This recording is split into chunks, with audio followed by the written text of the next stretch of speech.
गौरव का क्षण है।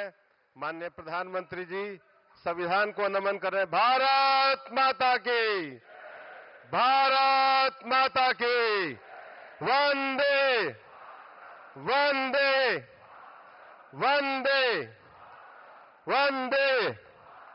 स्वागत है भाई, स्वागत है, स्वागत है भाई, स्वागत है,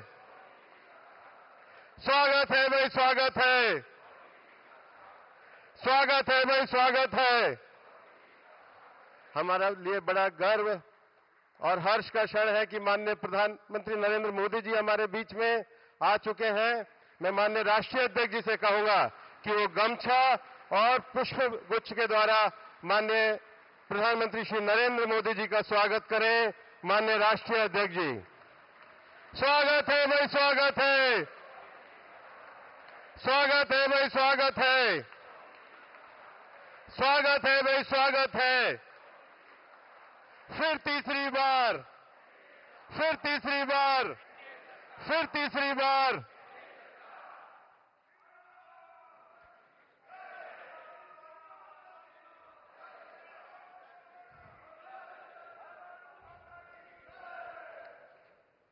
आज इस एनडीए की बैठक में मैं माननीय राष्ट्रीय अध्यक्ष जी से आग्रह करूंगा कि वे स्वागत भाषण के साथ आज की इस बैठक को प्रारंभ करें। राष्ट्रीय अध्यक्ष माननीय जगत प्रकाश नड्डा जी, हम जोरदार करताल ध्वनि के साथ माननीय राष्ट्रीय अध्यक्ष जी ने सेवा और संगठन के द्वारा जो विस्तार किया है, हम सब उनका अभिनंदन करते हैं। बोलिए भारत माता की, भारत माता की, भारत माता की। आज के इस कार्यक्रम में हम सबके बीच में उपस्थित हम सबके यशस्वी प्रधानमंत्री आदरणीय श्री नरेंद्र मोदी जी,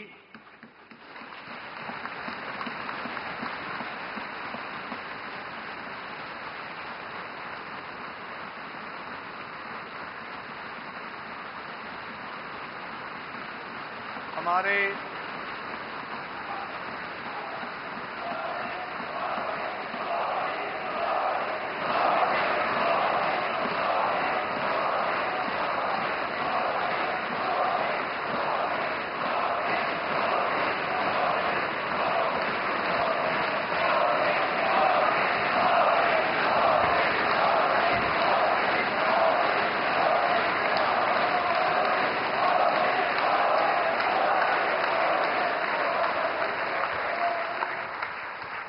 हमारे सभी एनडीए के घटक दल के सभी वरिष्ठ नेतागण,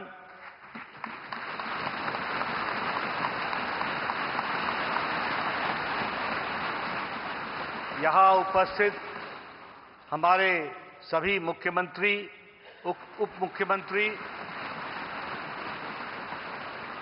और सभी एनडीए के नवनिर्वाचित हमारे सांसदगण और हमारे सभी संसदीय दल के सांसदगण, ये एक ऐतिहासिक पल और ये एक ऐतिहासिक घड़ी जिसका हम सबको इंतजार था, वह घड़ी आ गई है और हम सब लोगों ने तीसरी बार लगातार हमारे एनडीए के गठबंधन के नेता के रूप में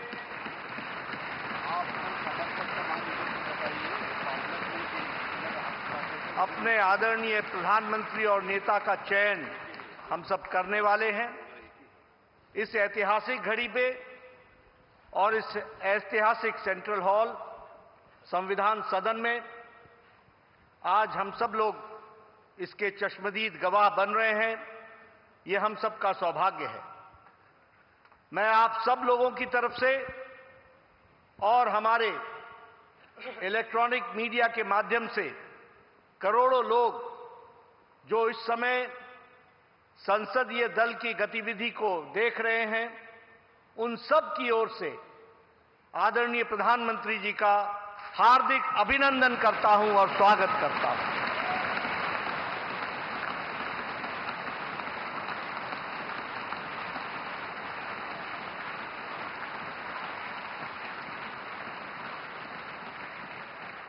मैं अपने सभी एनडीए के घटक दल के नेताओं का, मंचासीन और सामने बैठे सभी नेताओं का अपने हृदय की गहराई से उनका भी हार्दिक अभिनंदन करता हूं, स्वागत करता हूं।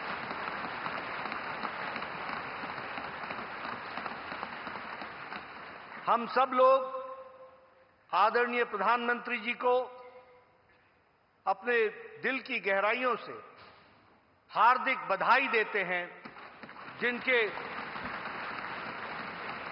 अथक प्रयास, अथक मेहनत हर पल, हर घड़ी, हर दिन, हर वर्ष, हर पल पल देश की सेवा के लिए उन्होंने समर्पित किया। और यही कारण है कि आज भारत पुनः इतिहास रच रहा है कि तीसरी बार लगातार बहुमत के साथ एनडीए की सरकार आ रही है।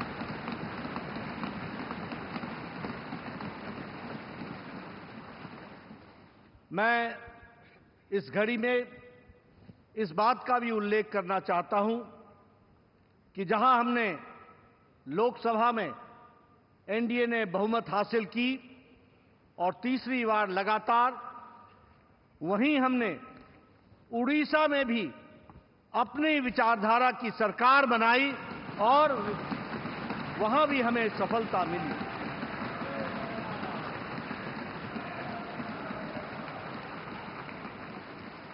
मुझे खुशी है आप सबसे ये बताते हुए कि आंध्र प्रदेश में भी एनडीए की सरकार एक तरफा बनती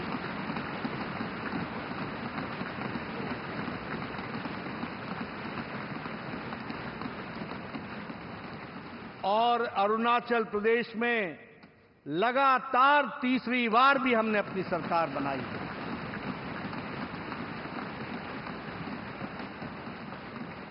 और सिक्किम में भी एनडीए की सरकार बनी है, उसके लिए भी मैं बहुत बहुत बधाई देना चाहता हूं। ये एनडीए का विकास यात्रा आदरणीय प्रधानमंत्री मोदी जी के अथक प्रयास से, उनकी नीतियां रिफॉर्म, परफॉर्म, ट्रांसफॉर्म, देश को आगे ले जाने के लिए जो उन्होंने नेतृत्व किया और फ्रंट से नेतृत्व किया, उसका यह नतीजा है कि आज हम इस ऐतिहासिक पल के साक्षी हो रहे हैं। हमें याद है 10 साल पहले उदासीन भारत था। 10 साल पहले भारत के बारे में यह कहा जाता था कि यहां कुछ बदलने वाला नहीं है। और आज 10 साल बाद मोदी जी के नेतृत्व में वही भारत आकांक्षी भारत बन गया और विकसित भारत के संकल्प को लेकर के चल पड़ा है। इसको भी हमको समझना चाहिए। देश की सरहद मजबूत हुए, देश की सुरक्षा मजबूत हुई, अंतर्राष्ट्रीय दृष्टि से भारत ने अपने आप को स्थापित किया आदरणीय प्रधानमंत्री मोदी जी के नेतृत्व में। वहीं देश का इंफ्रास्ट्रक्चर आगे बढ़ा और वहीं गांव मजबूत हुआ, गरीब को ताकत मिली, महिलाओं का सशक्तिकरण हुआ, युवाओं के आकांक्षाओं को पंख लगे, हमारे किसानों को मुख्य धारा में लाया गया और हमारे दलितों को सम्मान के साथ आगे बढ़ने का रास्ता रखा। और यह सब संभव हुआ जिस मंत्र को लेकर आदरणीय प्रधानमंत्री जी चले, सबका साथ, सबका विकास, सबका विश्वास, सबका प्रयास। और उनके परिश्रम के कारण यह हम आज देख रहे हैं और हम अपने नेतृत्व का फिर से चयन करने वाले हैं। मैं प्रधानमंत्री बनने जा रहा है वो हमारे नेता नरेंद्र मोदी। इसलिए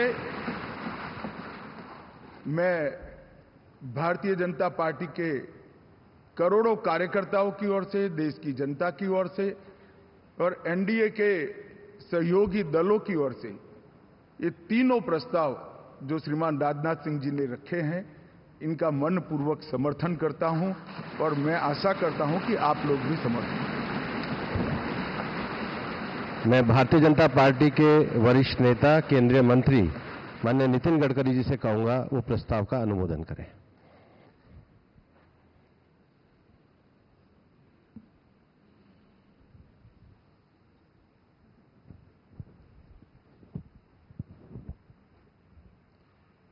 मैं सभी नवनिर्वाचित लोकसभा सदस्यों का हृदय से बहुत बहुत अभिनंदन करता हूं, उनको शुभकामनाएं देता हूं।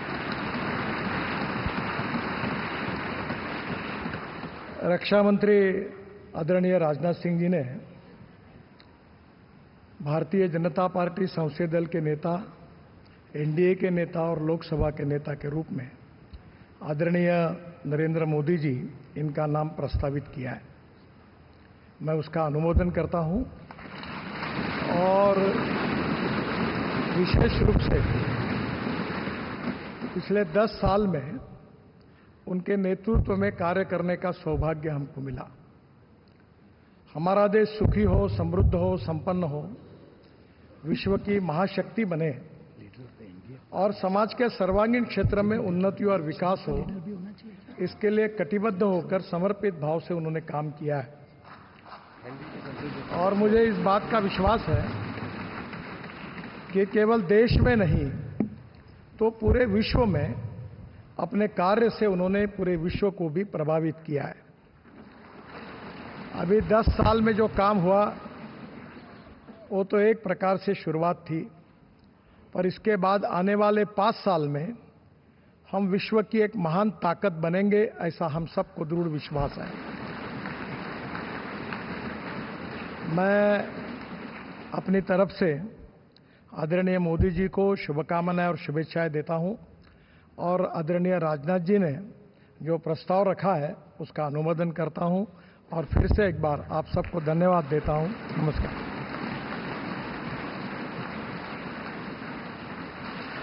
मैं एनडीए के हमारे साथी और जेडीएस के नेता श्री एचडी कुमार स्वामी जी से आग्रह करूंगा कि वो इस प्रस्ताव का अनुमोदन करें।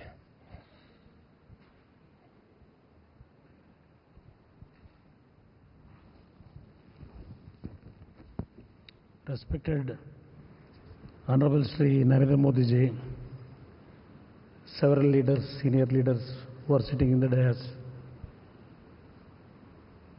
newly elected all my senior colleagues and friends, I congratulate you, all of you, by electing in this election in a huge majority. Today, already Rajnath Singh ji, Amit Shah ji, Nadda ji expressed their views, the contribution given to this country from last 10 years from Honorable Narendra Modi ji. On behalf of my party, I support Shri Narendra Modi ji as the leader of NDA Parliamentary Board. Thank you very much. मैं NDA के हमारे सम्मान्य साथी Telugu Desam party के नेता सम्मान्य चंद्रबाबू नायडू जी से निवेदन करूंगा कि वो भी इस प्रस्ताव का अनुमोदन करें।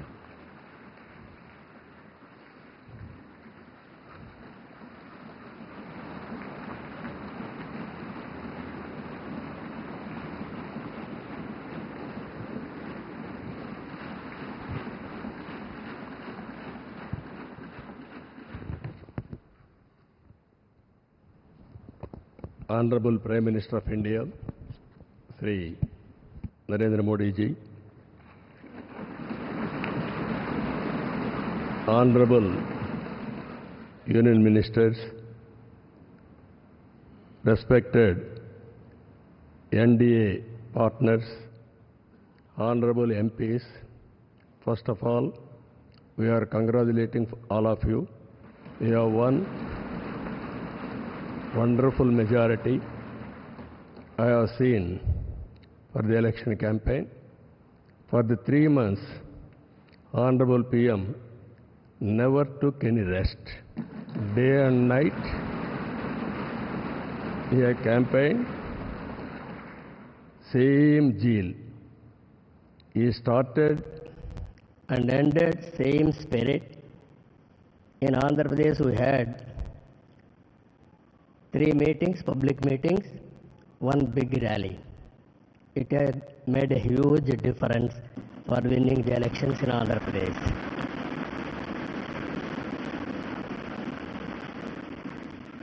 Honorable Home Minister has come.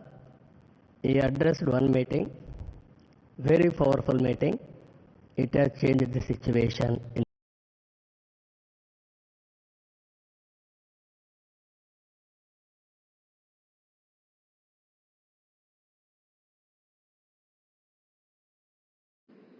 I don't know isms. I know only ism, that is humanism. That is NTR. That vision Narendra Modi ji is making a reality in India. We are very happy for this momentum. I thank all of you. This time we had a historic win of the election. We have won historic elections. If you say 95% seats we have won in Andhra Pradesh, that is the big victory. I have seen so many elections. He is the first of its kind. That is the confidence people are having on NDA and all leaders. My friend Pawan Kalyan ji is here, Janasena leader. Janasena, Telugu Desam Party and also BJP, we worked together without having any reservations. Here, State President Purandeshwari also is here. All leaders, we worked very well. That is the results we got it. I am very happy to share some of my ideas with you. This is the proudest moment in my life. Thank you. Thank you very much. मैं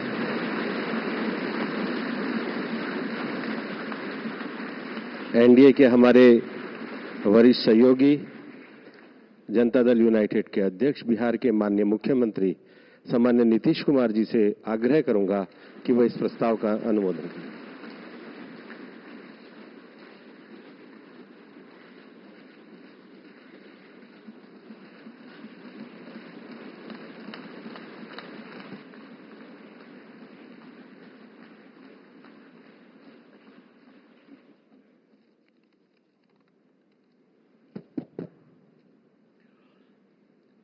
हमारी party Janata Dal United Bharatiya Janata party संसदीय दल के नेता आदरणीय श्री नरेंद्र मोदी जी को भारत के प्रधानमंत्री पद के लिए समर्थन देती है।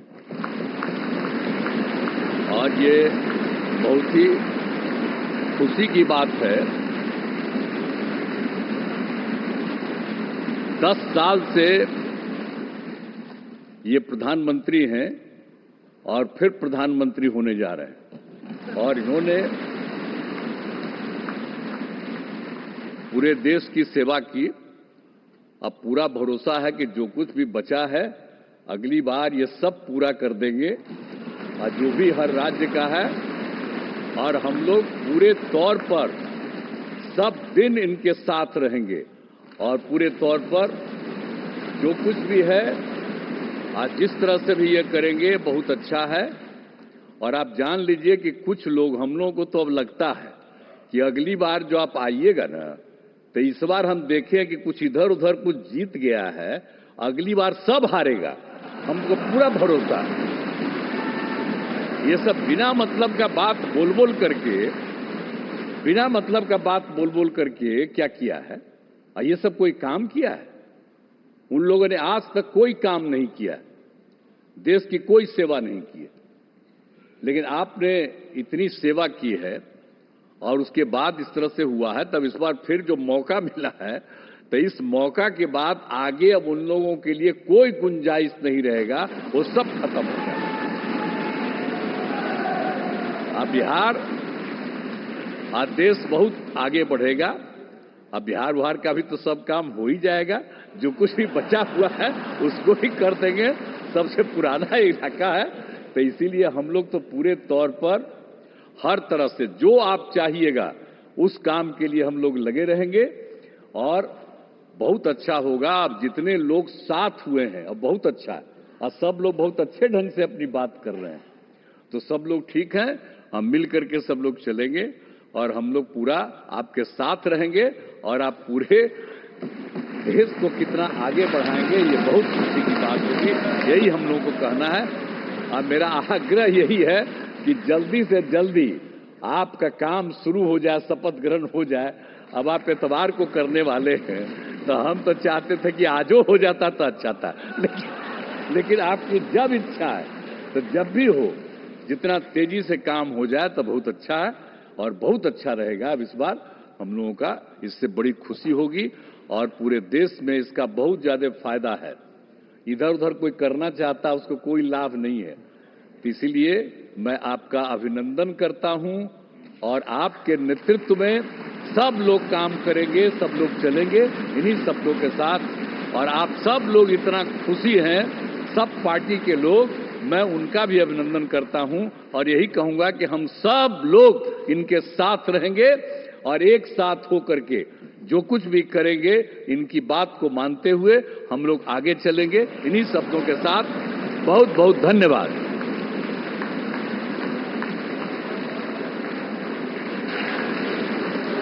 मैं एनडीए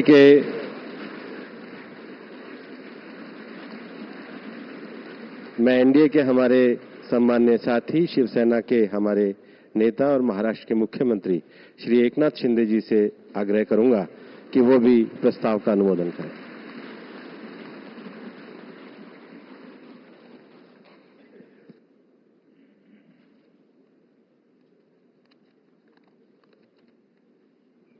भारत माता की, छत्रपति शिवाजी महाराज की। आज का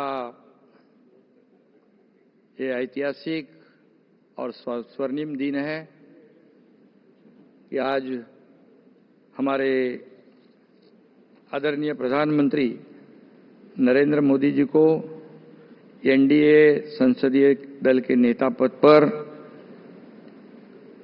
राजनाथ सिंह जी ने जो प्रस्ताव रखा है वो मैं हमारे बाबा साहब ठाकरे जी के विचार वाली शिवसेना के पार्टी के तरफ से पूरा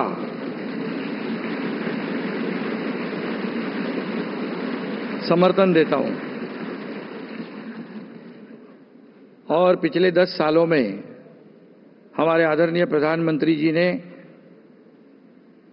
इस देश का विकास किया, इस देश को आगे बढ़ाया, इस देश का नाम पूरी दुनिया में रोशन करने का काम किया, देश की अर्थव्यवस्था को मजबूत किया और एक हमारे देश को एक नई पहचान बनाने का जो सपना था वो पूरा करने का काम किया है। और इसलिए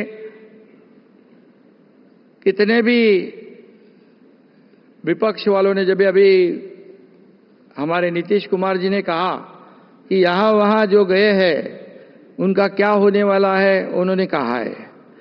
और कितना भी झूठे नैरेटिव, झूठी अफवाहें फैलाकर देश की जनता को गुमराह करने की कोशिश की, लेकिन ये झूठे नैरेटिव और झूठी अफवाहें फैलाने वाले को देश की जनता ने नकारा है और आदरणीय प्रधानमंत्री जी को स्वीकारा है।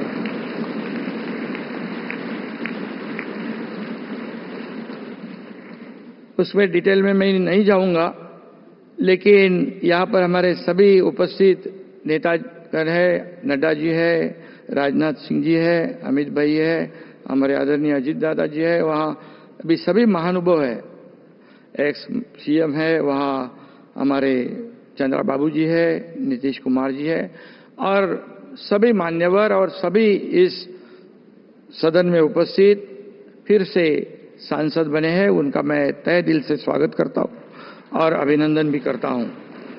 शिवसेना के बारे में इतना ही मैं कहूंगा कि ये शिवसेना और भारतीय जनता पार्टी एक विचारधारा, एक समान विचारधारा वाली पार्टी है। बाबा साहेब ठाकरे जी के नेतृत्व में हमारे अब जो गठबंधन हुआ है, ये गठबंधन एक फेविकोल का जोड़ है, ये बिल्कुल टूटेगा नहीं। और लोकसभा के चुनाव में जो हमारे आदरणीय प्रधानमंत्री जी ने जो मेहनत की है, जो सभाएं ली है, जो उनकी जादू है, वो जादू इस बार फिर लगातार तीसरी बार इस देश ने देखी है। और इसलिए उनको मैं तीसरी बार प्रधानमंत्री बनने के लिए शिवसेना पार्टी की ओर से हृदय से मैं उनका स्वागत करता हूं, अभिनंदन करता हूं और शुभकामनाएं देता हूं। और सिर्फ इतना ही कहूंगा, उनके लिए मैं उन्हें 4 पंक्तियां पेश करना चाहता हूं आपकी इजाजत से।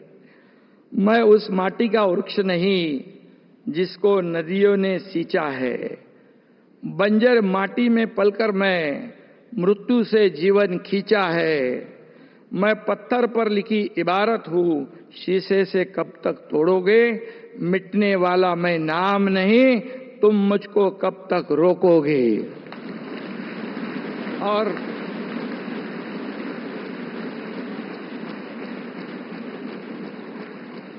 दस साल जो काम किया है उसके गवाह हम सब है।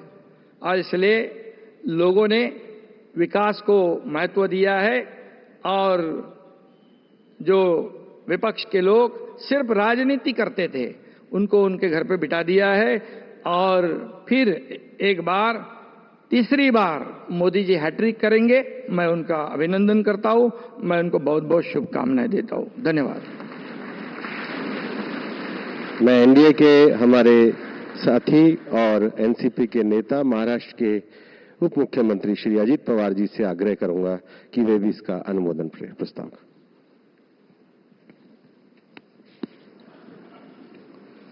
देश के लोकप्रिय प्रधानमंत्री नरेंद्र मोदी जी, एनडीए के सभी उपस्थित नेतागण, नवनिर्वाचित एनडीए के सभी संसद सदस्य और मेरे साथी, मैं सभी का तहे दिल से स्वागत करना चाहता हूं। और जो नवनिर्वाचित संसद सदस्य बने हैं उनका भी मैं अभिनंदन करना चाहता हूं। आज यहां रक्षा मंत्री राजनाथ सिंह जी ने, गृह मंत्री अमित शाह साहब ने और नितिन गडकरी साहब ने एक प्रस्ताव रखा है। वो उस प्रस्ताव का समर्थन करने के लिए मैं आप सबके सामने खड़ा हूं।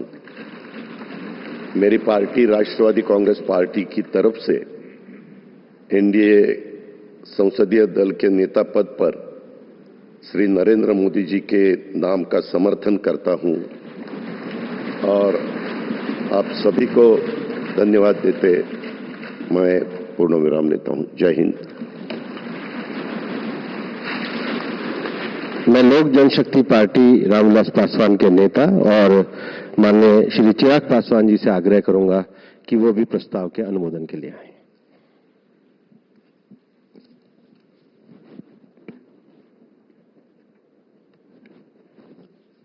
मौजूद यहां पर सभी नवनिर्वाचित लोकसभा के माननीय सांसद सदस्यों का स्वागत करते हुए मैं मेरे प्रधानमंत्री आदरणीय नरेंद्र मोदी जी को बधाई देता हूं। आपकी वजह से एनडीए को ये प्रचंड जीत हासिल हुई है, इसका श्रेय आपको जाता है सर।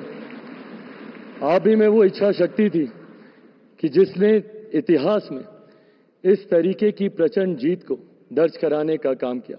ये कोई सामान्य बात नहीं था कि लगातार तीसरी बार प्रधानमंत्री जी के नेतृत्व में एनडीए को इतनी बड़ी जीत मिलती गई।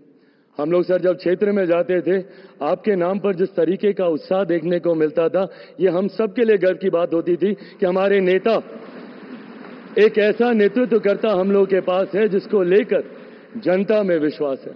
आप ही की वजह से सर आज दुनिया के सामने हम लोग गर्व से कहते हैं कि भारत देश की 5वीं सबसे बड़ी अर्थव्यवस्था बना, तो ये देन आपकी है। भारत की जनता को सर आप पर पूरा विश्वास है। आप ही में सर वो इच्छा शक्ति है जो गांव और शहर की दूरी को मिटा सकता है। आप ही में वो इच्छा शक्ति है जो अमीर और गरीबी के फासले को पार सकता है। आप ही में वो इच्छा शक्ति है सर जिसने ये लक्ष्य रखा कि 2047 तक भारत को हम लोग विकसित देश बनाएंगे, और भारत को विकसित देश बनाने की ओर आप ही हम लोगों को लेकर चल सकते हैं। मैं यहाँ इस सदन में मौजूद तमाम वरिष्ठ नेताओं का अभिवादन करते हुए मैं चिराग पासवान, जो यहाँ पर प्रस्ताव माननीय रक्षा मंत्री जी आदरणीय राजनाथ सिंह जी के द्वारा आया है, मैं चिराग पासवान मेरी पार्टी लोक जनशक्ति पार्टी रामविलास की तरफ से एनडीए संसदीय दल के नेता पद पर श्री नरेंद्र मोदी जी के नाम का समर्थन करता हूं। और अंत में मैं इतना जरूर कहूंगा सर, मेरे नेता मेरे पिता आदरणीय रामविलास पासवान जी ने एक सपना देखा था और उन्होंने हमेशा कहा था कि मैं उस घर में दिया जलाने चला हूं जिस घर में सदियों से अंधेरा है। मुझे लगता है उनके इस सपने को, उनके इस लक्ष्य को और करोड़ों देशवासियों को अंधकार से निकालने की उम्मीद एकमात्र आप हैं सर। इसके लिए आपका बहुत बहुत धन्यवाद, बहुत बहुत आभार। जय हिंद।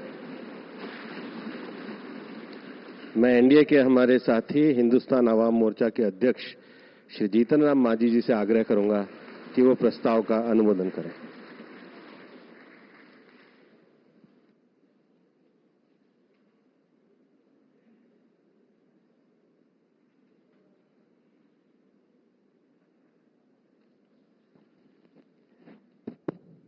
आदरणीय अध्यक्ष जी और यहाँ पर उपस्थित भारत नहीं बल्कि विश्व के प्रसिद्ध नेता माननीय नरेंद्र कुमार मोदी जी और सभी एनडीए के साथीगण और खास करके जो नवनिर्वाचित हमारे सांसदगण आए हैं, उन सबों को हम अपने दिल के गहराइयों से बधाई देते हैं, शुभकामना देते हैं, बहुत बहुत सुंदर भविष्य की कामना करते हैं। बहुत लंबी कोई बात नहीं कहनी है, सभी साथियों ने अपनी अपनी बात कही। मैं मेरी पार्टी हिंदुस्तानी अवाम मोर्चा सेकुलर की तरफ से एनडीए संसदीय दल के नेता पद पर श्री नरेंद्र मोदी जी को नाम का समर्थन करता हूं। और एक ही बात मैं कहना दोहराना चाहता हूं, हम उस वंश के लोग हैं जो 24 वर्ष, 24.5 वर्ष लगातार छेनी हथौड़ा लेकर के पर्वत को काटा। पर्वत पुरुष दशरथ मांझी दृढ़ इच्छा के धनी उसी परिवार के हम हैं, और इसी आधार पर हम आश्वस्त करना चाहते हैं इस सदन को कि हम हर हालत में नरेंद्र मोदी जी के साथ और एनडीए के साथ रहेंगे, समर्थन करते हैं। बहुत बहुत धन्यवाद। मैं अपना दल पार्टी की नेता श्रीमती अनुप्रिया पटेल जी से आग्रह करूंगा कि वो भी प्रस्ताव का अनुमोदन करें।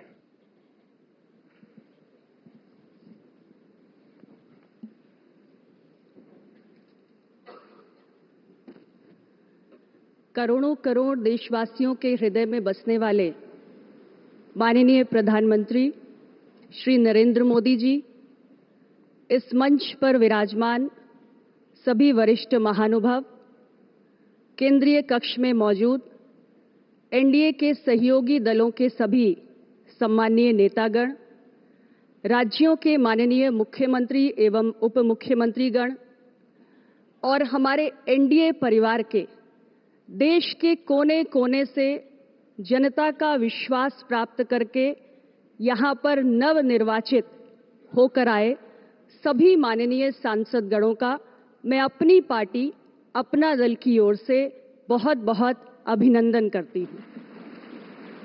माननीय रक्षा मंत्री श्री राजनाथ सिंह जी ने हम सब के समक्ष एक प्रस्ताव रखा है। मैं अपनी पार्टी, अपना दल की ओर से एनडीए संसदीय दल के नेता के पद पर माननीय प्रधानमंत्री श्री नरेंद्र मोदी जी के नाम का पूरे दिल से समर्थन करती हूँ। माननीय प्रधानमंत्री जी, आपका ये पूरा एनडीए परिवार मजबूती के साथ आपके पीछे और आपके साथ खड़ा है। आप हमारा नेतृत्व करें। राष्ट्र निर्माण के हर संकल्प को पूरा करने के लिए हम सभी एकजुट होकर पूरी तत्परता से कार्य करेंगे। और मैं आपको पूरे विश्वास के साथ ये कहना चाहती हूं कि हमारे तीसरे कार्यकाल में आपके नेतृत्व में एनडीए की सरकार जो कार्य करेगी, वो कार्य आने वाले समय में पूरे देश को अचंभित करेगा और दुनिया में भारत की उपलब्धियों की चर्चा होगी, भारत की जय जयकार होगी। इन्हीं शुभकामनाओं के साथ बहुत बहुत धन्यवाद। मैं जनसेना पार्टी के नेता श्री पवन कल्याण जी से आग्रह करूंगा कि वे इस प्रस्ताव का अनुमोदन करें।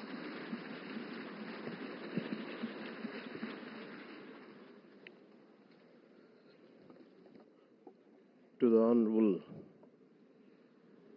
Prime Minister Sri Narendra Modi ji, my heartfelt wishes on behalf of Janasena, and I'm fortunate and grateful for giving this opportunity to be here. It started in 2014 in the same place. And Honorable Chandrababu Naidu just said, we're going to see Modi ji to rule this country for 15 years, and it's happening, sir. Chandrababu ji, your prophecy came true. Modi ji, you truly inspired the nation.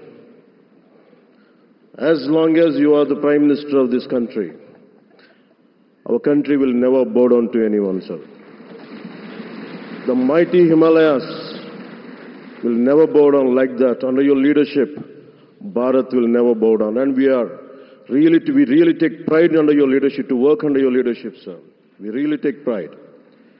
And from Kashmir to Kanyakumari, Kamakya to Dwaraka, and you have inspired everyone, sir. You have inspired everyone. We all rally behind you. We all rally behind you.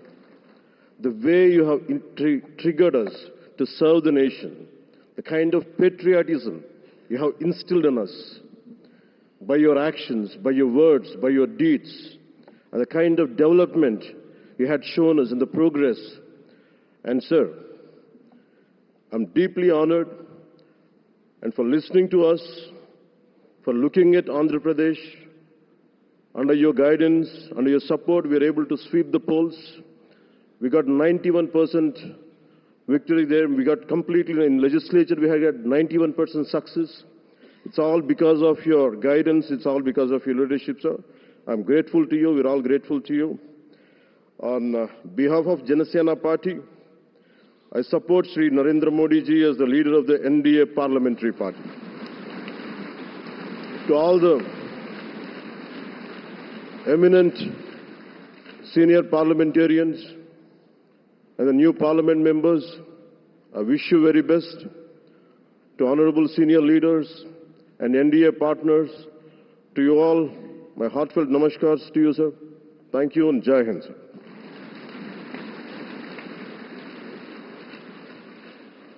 मित्रों, अब वो ऐतिहासिक घड़ी आ गई है जो प्रस्ताव माननीय राजनाथ सिंह जी ने हम सबके सामने रखा, जिसे सभी दलों ने, घटक ने समर्थन अनुमोदन किया, वह सदन के सामने रखा जाता है। आप सबसे निवेदन है कि करतल ध्वनि के साथ मैं एनडीए के वरिष्ठ नेताओं से कहूंगा कि वो सामने मंच पे बाहर आकर के माननीय मोदी जी का स्वागत करें। सब लोग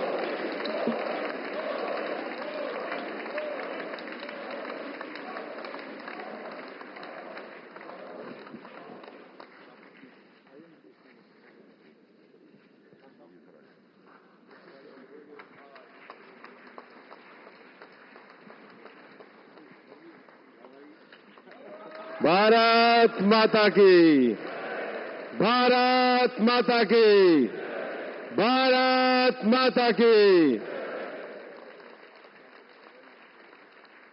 वंदे वंदे वंदे।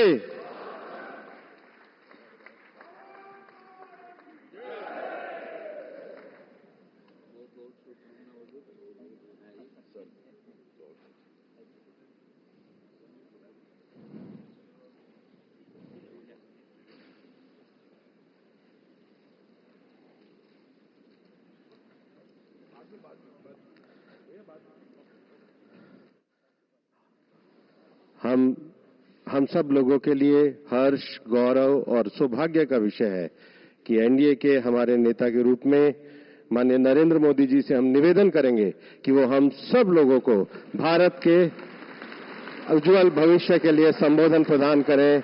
हम सब लोग करतल ध्वनि से माननीय प्रधानमंत्री जी का अभिनंदन और स्वागत करें।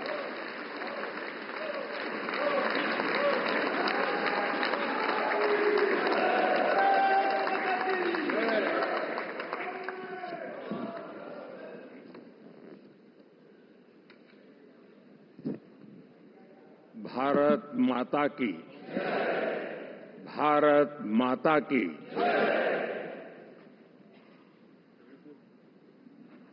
मैं सबसे पहले तो इस सभागृह में उपस्थित एनडीए घटक दलों के सभी नेतागण, नवनिर्वाचित सभी सांसदगण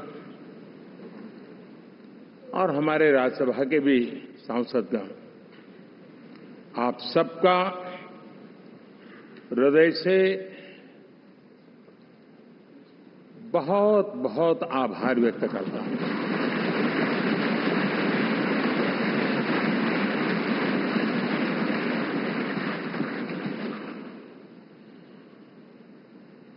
मेरे लिए खुशी की बात है कि इतने बड़े समूह को आज मुझे यहां स्वागत करने का अवसर मिला है।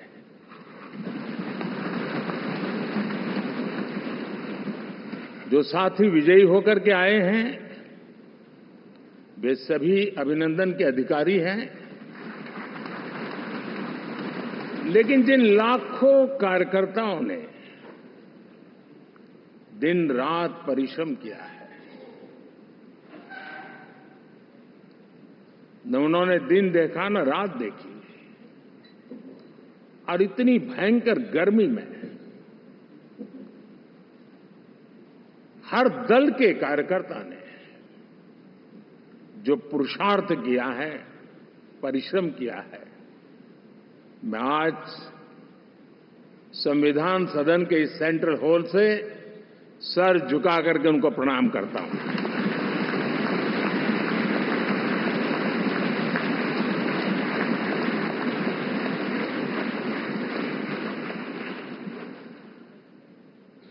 साथियों, मेरा बहुत सौभाग्य है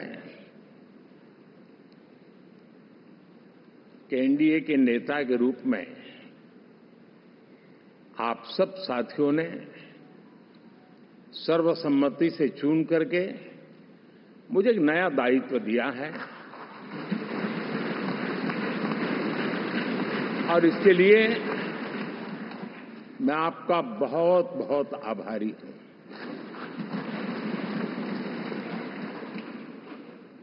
व्यक्तिगत जीवन में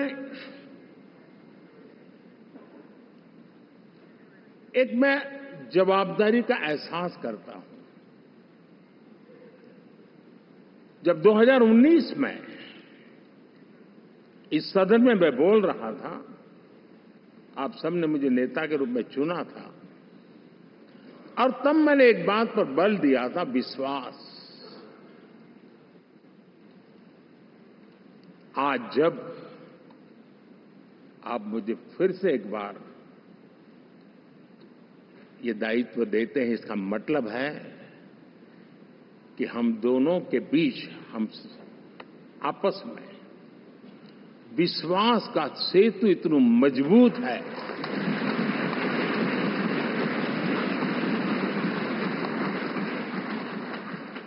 ये अटूट रिश्ता विश्वास की मजबूत धरातल पर है, और ये सबसे बड़ी पूंजी होता है। और इसलिए ये पल मेरे लिए भावुक करने वाले भी है, और आप सबके प्रति जितना धन्यवाद करूं उतना कम है।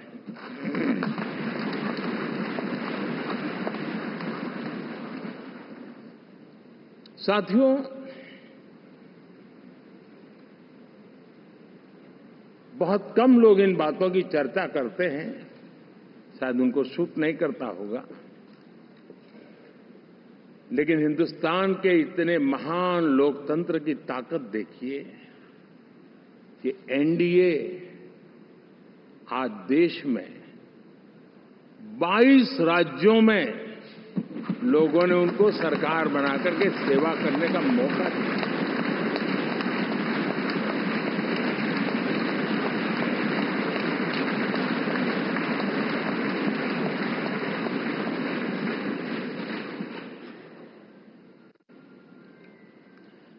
हमारा ये अलायंस सच्चे अर्थ में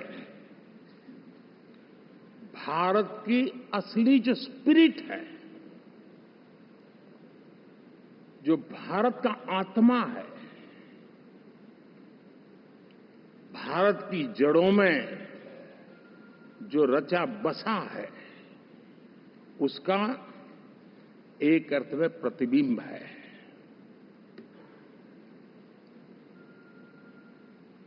और मैं इसलिए कह रहा हूं कि थोड़ी नजर करें, हमारे देश में 10 ऐसे राज्य जहां हमारे आदिवासी बंधुओं की संख्या प्रभावी रूप से है, निर्णायक रूप से है, जहां इस आबादी आदिवासियों की ज्यादा है, ऐसे 10 राज्यों में से 7 राज्यों में एनडीए सेवा कर रहा है।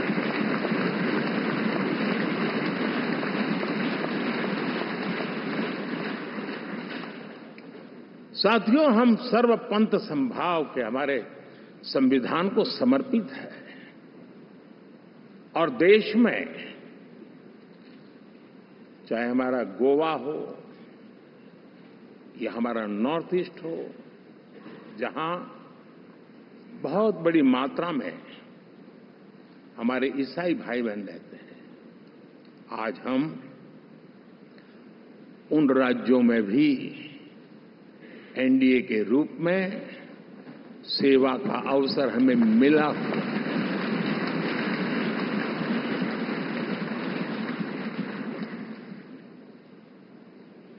साथियों, प्री पोल अलायंस हिंदुस्तान के राजनीतिक इतिहास में और हिंदुस्तान की राजनीति में गठबंधन के इतिहास में प्री पोल अलायंस इतना सफल कभी भी नहीं हुआ है जितना कि एनडीए हुआ है।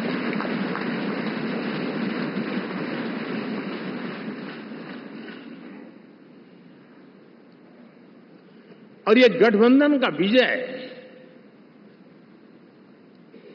हमने बहुमत हासिल किया है और मैं कई बार कह चुका हूं, शब्द अलग होंगे लेकिन मेरे भाव उसमें एक सातत्य है। सरकार चलाने के लिए बहुमत आवश्यक है, लोकतंत्र का वही एक सिद्धांत है, लेकिन देश चलाने के लिए सर्वमत बहुत जरूरी होता है।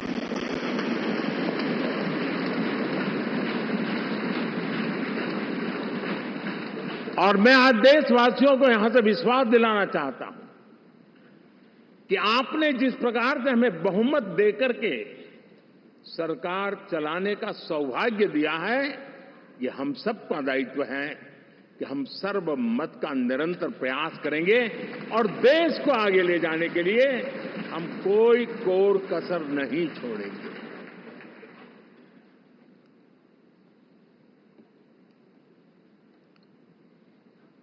साथियों, एनडीए को करीब करीब 3 दशक हो चुके हैं। यानी आजादी के 75 साल में 3 दशक एनडीए, ये सामान्य घटना नहीं है जी। विविधता से भरे हुए अपनी लोकतांत्रिक और सामाजिक रचना के बीच में ये 3 दशक की यात्रा एक बहुत बड़ी मजबूती का संदेश देती है। और मैं आज बड़े गर्व के साथ कहता हूं कि किसी एक समय वो था कि संगठन के कार्यकर्ता के रूप में इस अलायंस का हिस्सा था, व्यवस्थाओं से जुड़ा रहता था और आज सदन में बैठ करके आपके साथ काम करते करते मेरा भी नाता इससे 30 साल का रहा है और मैं कह सकता हूं, हकीकतों के तथ्यों के आधार पर कह सकता हूं, ये सबसे सफल अलायंस है।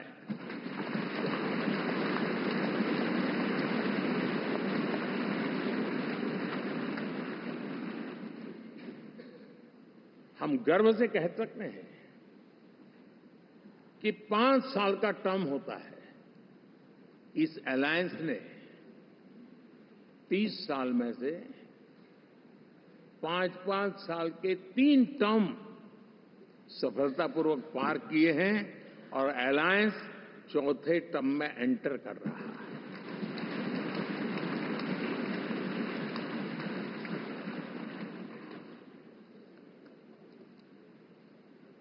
साथियों, इस बात को जो राजनीति के विशेषज्ञ हैं, अगर मुक्त मन से, मुक्त मन शब्द बहुत महत्व का है, वे सोचेंगे तो पाएंगे कि एनडीए ये सत्ता प्राप्त करने का या सरकार चलाने का कुछ दलों का जमावड़ा नहीं है। ये राष्ट्र प्रथम की मूल भावना से नेशन फर्स्ट के प्रति कमिटेड वैसा ये समूह है।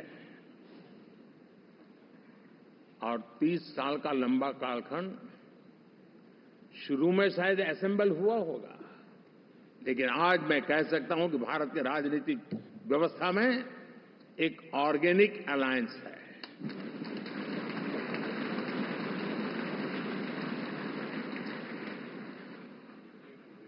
और ये मूल्य श्रद्धेय अटल बिहारी वाजपेयी, श्री प्रकाश सिंह जी बादल,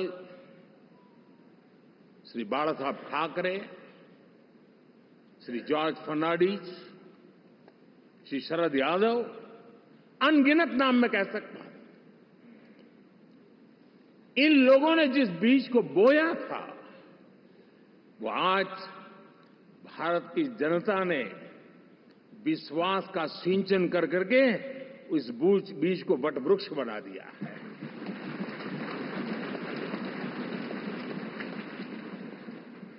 और हम सबके पास ऐसे महान नेताओं की विरासत है और हमें इसका गर्व है।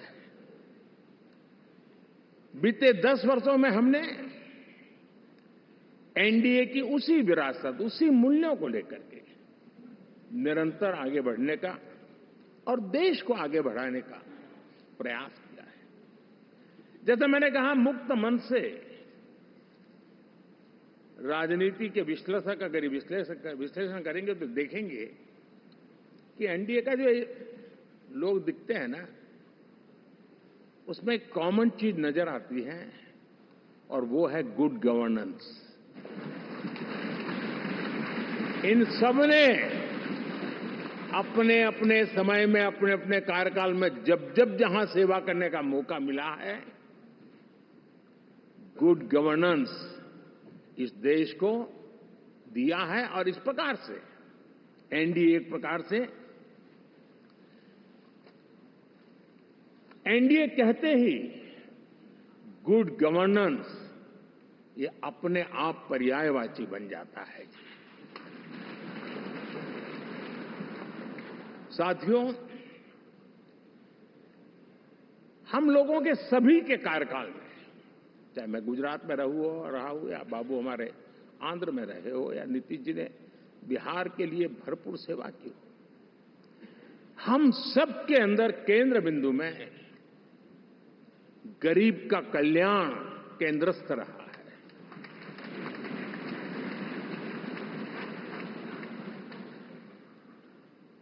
और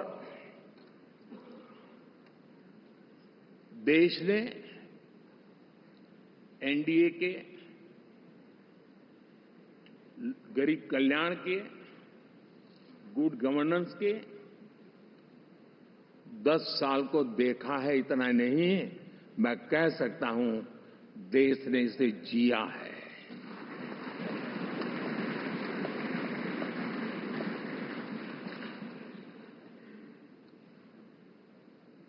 जनता जनार्दन ने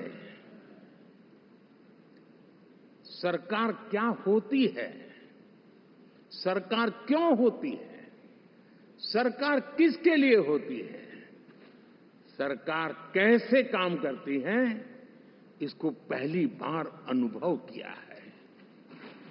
वरना जनता और सरकारों के बीच में एक खाई की व्यवस्था ही बनी हुई थी। हमने उसको पाट दिया है। हमने सबका प्रयास का मंत्र देश को नई ऊंचाई पर ले जाने के लिए चरितार्थ करके देखा है। साथियों, एनडीए सरकार में हम अगले 10 साल में,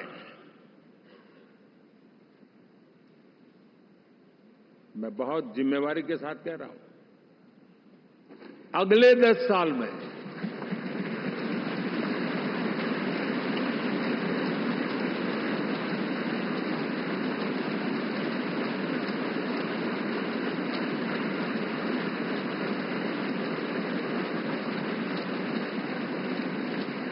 गुड गवर्नेंस, विकास, नागरिकों के जीवन में क्वालिटी ऑफ लाइफ, और मेरा व्यक्तिगत रूप से एक बहुत बड़ा ड्रीम है,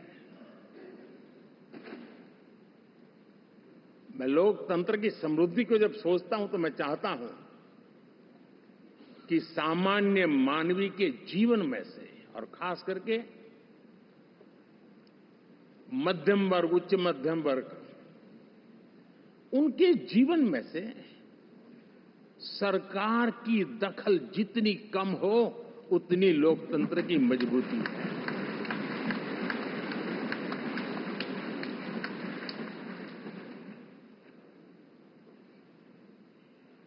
और आज के टेक्नोलॉजी के युग में बहुत आसानी से हम, वरना एक दिन में 10 काम हो तो 10 अलग अलग वो सारी चीजें मांगेंगे। हम बदलाव चाहते हैं। गुड गवर्नेंस का ये भी एक महत्वपूर्ण पहलू है। लेकिन हम विकास का नया अध्याय लिखेंगे, गुड गवर्नेंस का नया अध्याय लिखेंगे, जनता जनार्दन की भागीदारी का नया अध्याय लिखेंगे, और सब मिलकर के विकसित भारत के सपने को साकार करके रहेंगे।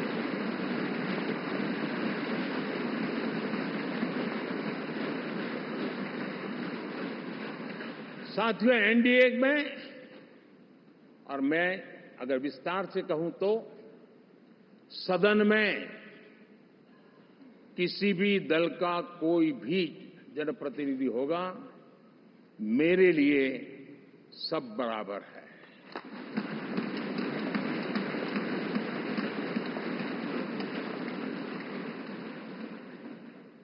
जब मैं सबका प्रयास की बात करता हूं तो मैं सदन में भी, चाहे वो लोकसभा हो या राज्यसभा हो, हमारे लिए सब बराबर है।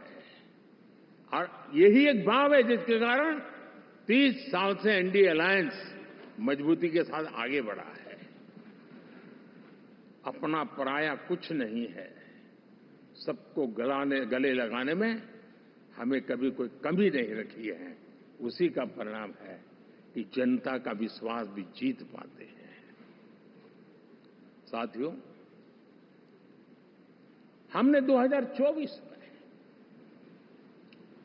जिस टीम भावना से काम किया है और ग्रास रूट लेवल पे किया है, सिर्फ फोटो ऑप करना, नेता मिलकर के हाथ हिलाएं और फिर तुम्हारे रास्ते में मेरे रास्ते, ऐसा नहीं।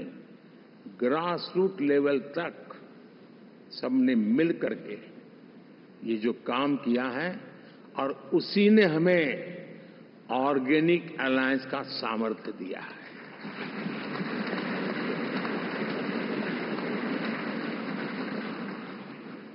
एक दूसरे का सहयोग किया है।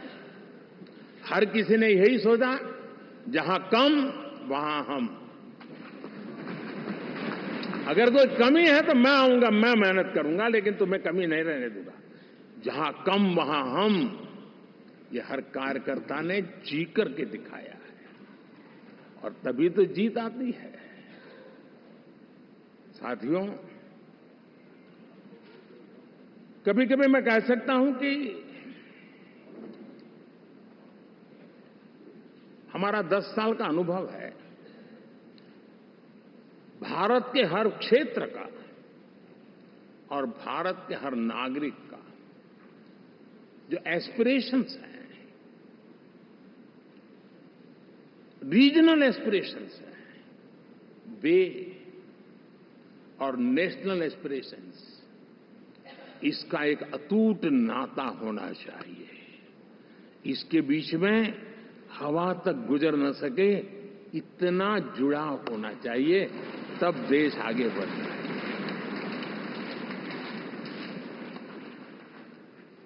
साथियों, इस चुनाव में मैं कुछ उल्लेख जरूर करना चाहूंगा जो मेरी नजरिए से मैंने देखा है। दक्षिण भारत में एनडीए ने एक नई राजनीति की नींव मजबूत की है।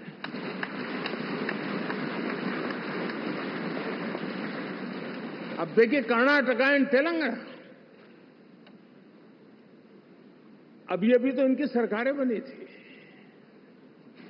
लेकिन पल भर में ही लोगों का विश्वास टूट गया, भ्रम से लोग बाहर आ गए और एनडीए को गले लगा दिया। कर्नाटक और तेलंगाना में दोनों जगह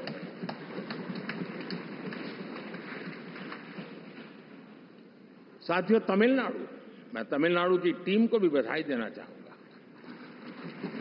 और वहां हमारा एनडीए समूह बहुत बड़ा भी है और कईयों को पता था कि हम एक साथ एक सीट नहीं लड़ा पाएंगे, लेकिन इस लड़ाई में हम साथ रहेंगे। और मैंने बहुत से एनडीए के साथी तमिलनाडु में ऐसे हैं कि जिनका कोई उम्मीदवार नहीं था, लेकिन इस झंडे को ऊंचा रखने के लिए वो जी जान से जुटे थे।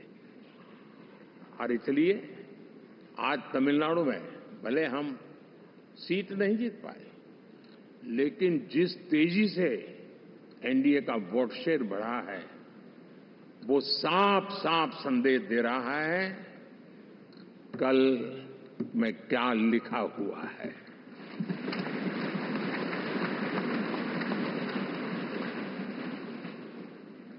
साथियों, पुडुचेरी हो, केरला, हमारे सैकड़ों कार्यकर्ताओं के बलिदान हुए हैं। यूडीएफ हो या एलडीएफ हो, शायद हिंदुस्तान के राजनीतिक जीवन में इतना जुल्म एक विचारधारा को लेकर के जीने वाले लोगों पर हुआ होगा तो सिर्फ मैं कह सकता हूं केरल में हुआ है। जम्मू कश्मीर से भी ज्यादा हुआ है। उसके बावजूद भी सामने कहीं विजय नजर नहीं आता था। उन्होंने परिश्रम की पराकाष्ठा में कभी पीछे नहीं रहे, पीढ़ियां खपा दी। और आज पहली बार संसद में केरल से हमारा प्रतिनिधि बन के आया।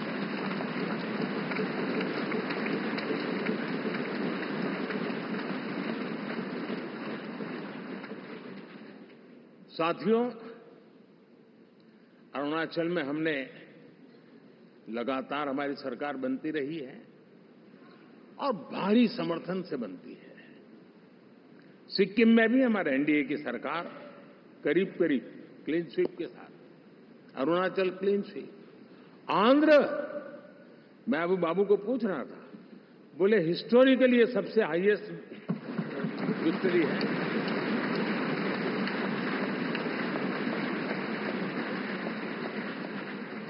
और ये जो यहां दिखता है ना पवन, ये पवन नहीं है, आंधी है।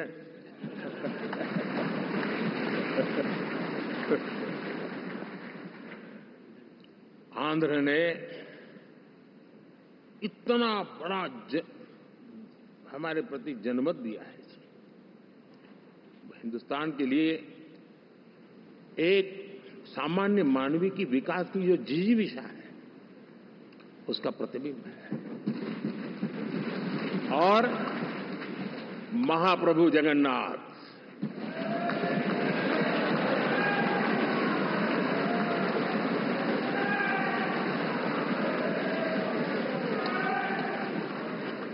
और मैंने अनुभव किया हमेशा, मैं हमेशा मानता हूं ईश्वर के अनेक रूप होते हैं, लेकिन जब मैं भगवान महाप्रभु जगन्नाथ जी को याद करता हूं तो मैं हमेशा मानता हूं ये गरीबों के देवता है।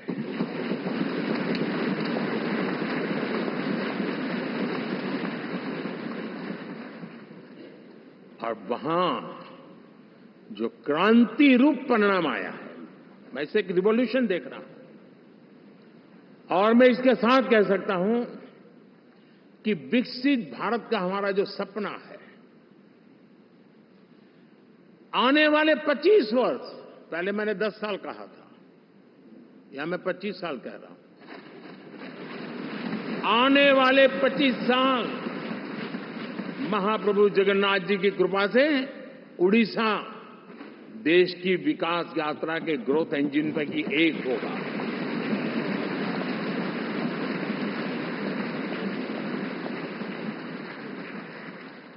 साथियों, हम लोग जब 4 जून के नतीजे चल रहे थे, मैं तो अपने काम में कुछ व्यस्त था, बाद में फोन आना शुरू हो गए,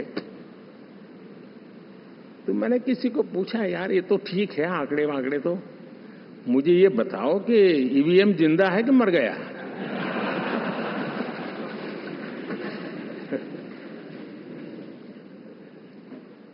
क्योंकि ये लोग तय करके बैठे थे कि भारत के लोकतंत्र और लोकतंत्र की प्रक्रिया के प्रति विश्वास ही लोगों का उठ जाए, और लगातार ईवीएम को गाली देना। और मुझे तो लगता था कि शायद इस बार वो ईवीएम की अर्थी का जुलूस निकालेंगे, लेकिन 4 जून शाम आते आते उनको ताले लग गए, ईवीएम ने उनको चुप कर दिया। ये ताकत है भारत के लोकतंत्र की, ये ताकत है भारत की निष्पक्षता की, ये भारत की ताकत है भारत के चुनावी तंत्र की, चुनाव आयोग की। और मैं मानता हूं कि ये, आशा करता हूं कि 5 साल तो अब ईवीएम शायद मुझे नहीं सुनाई देगा, लेकिन जब 29 में हम जाएंगे तो फिर से शायद ईवीएम को लेकर के नाचने की शुरुआत करेंगे, क्योंकि इनके सुधरने की संभावनाएं बहुत कम है। आप देखिए, चुनाव के समय मैंने पहली बार देखा, शायद हर तीसरे दिन इलेक्शन कमीशन के काम में रुकावट आए, इसके लिए सुप्रीम कोर्ट के दरवाजे खटखटाए गए, भांति भांति की एप्लीकेशन, और एक ही टोली थी।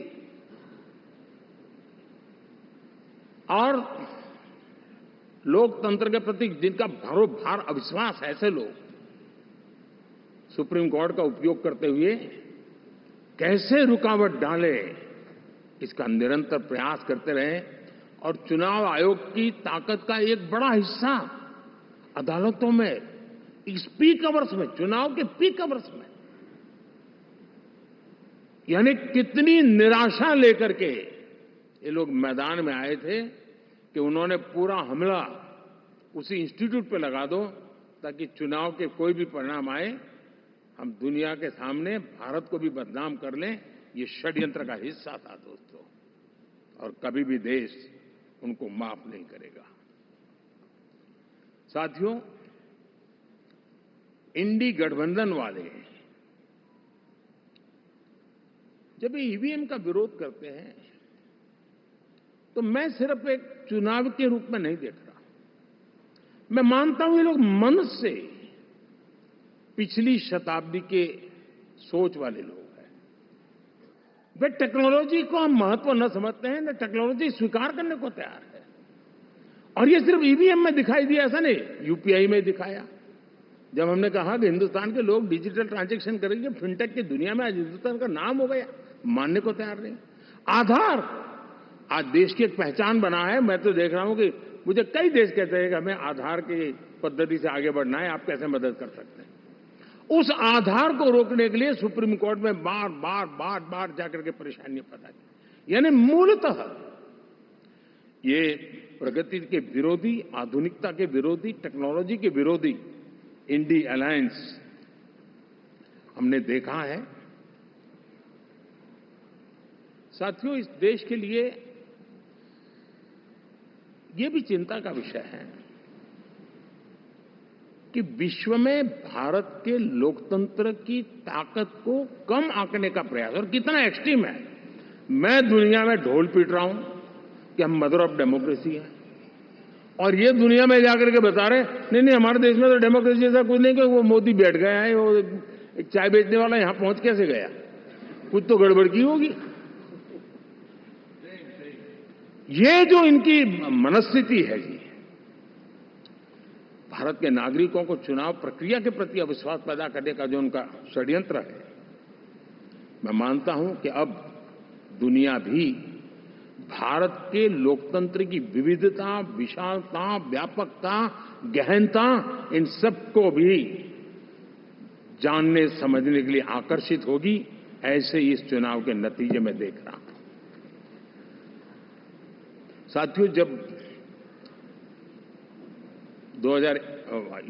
1 तारीख को मतदान पूरा हुआ और 4 तारीख को काउंटिंग, इस बीच की चीजों को आप देखिए। योजनाबद्ध तरीके से देश को हिंसा की आग में झोंकने का बयान दिए जाते थे। यहां इकट्ठे होना, यहां पहुंचना, यहां करना। कुछ लोग इस चीज को गंभीर नहीं लेते, लेकिन ये बहुत गंभीर है। आप भारत के लोकतंत्र को, पहले उसकी व्यवस्था को अनादर करते हो, अब परिणाम आने से पहले एक ऐसा माहौल बना दो कि बस आग लगा देंगे। हर प्रकार से उन शब्दों का अर्थ यही निकलता है कि उन्होंने देश को उस दिशा में ले जाने का प्रयास किया था। लगातार देश को गुमराह करने का प्रयास किया गया, देश के लोगों को बांटने का प्रयास किया। अरे, चुनाव एक ऐसा लोकोत्सव होता है कि ज्यादा से ज्यादा लोगों को हम जोड़े, तोड़ने के लिए नहीं होता है। लेकिन हर प्रकार से कोशिश यही की गई। साथियों, मैं मानता हूं कि 2024 के लोकसभा के चुनाव के जो नतीजे हैं, हर पैरामीटर से देखेंगे, दुनिया ये मानती है और मानेगी कि ये एनडीए का महाविजय है।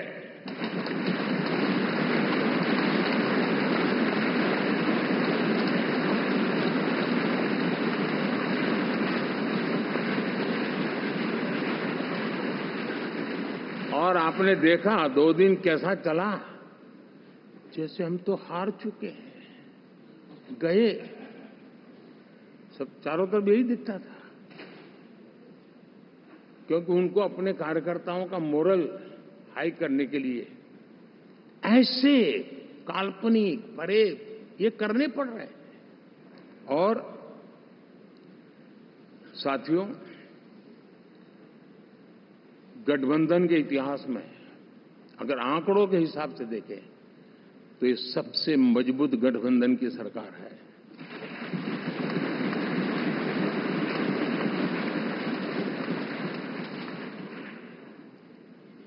लेकिन कोशिश ये की गई कि इस विजय को स्वीकार न करना, उसको पराजय के छाया में डुबो कर रखना, लेकिन उसकी ऐसी चीजों की बाल मृत्यु हो जाती है और हो भी गई। लेकिन देशवासी जानते हैं कि न हम हारे थे न हम हारे हैं।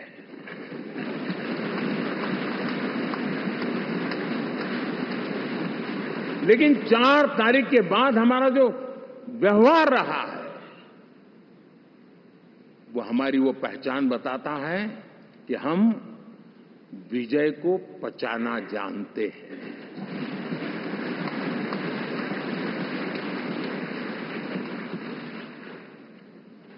हमारे संस्कार ऐसे हैं कि विजय की गोद में उन्माद पैदा नहीं होता है और न ही पराजित लोगों के प्रति उपहास करने के हमारे संस्कार हैं। हम विजय को भी पचाते हैं और पराजित का भी उपहास करने की विकृति हम नहीं पालते हैं। ये हमारे संस्कार हैं। अब किसी भी बालक को पूछो कि भाई लोकसभा के चुनाव के पहले सरकार किसकी थी, तो कहेगा एनडीए। 24 के नतीजों के बाद सरकार किसकी बनी, एनडीए। फिर हारे कहां से भाई? पहले भी एनडीए थी, आज भी एनडीए और कल भी एनडीए है।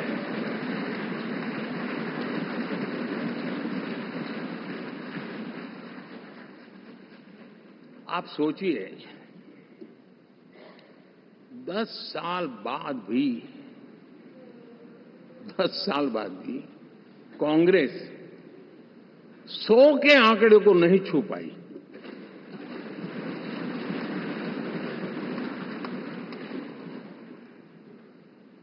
और अगर मैं 14, 19 और 24 3 चुनावों को जोड़ करके कहूं, कांग्रेस के 3 चुनाव जोड़ूं, तो इन 3 चुनावों में जितनी सीटें मिली है उससे ज्यादा हमें इस चुनाव में मिली है।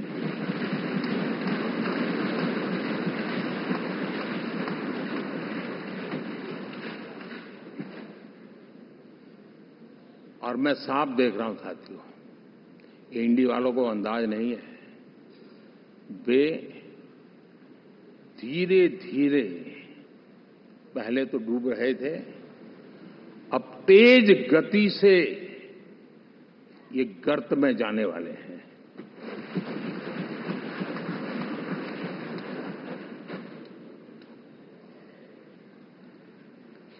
साथियों, इंडिया अलायंस वाले देश के सामान्य नागरिकों की जो समझ है, आज भी वो उसके सामर्थ्य को समझ नहीं पाए या समझना चाहते नहीं है।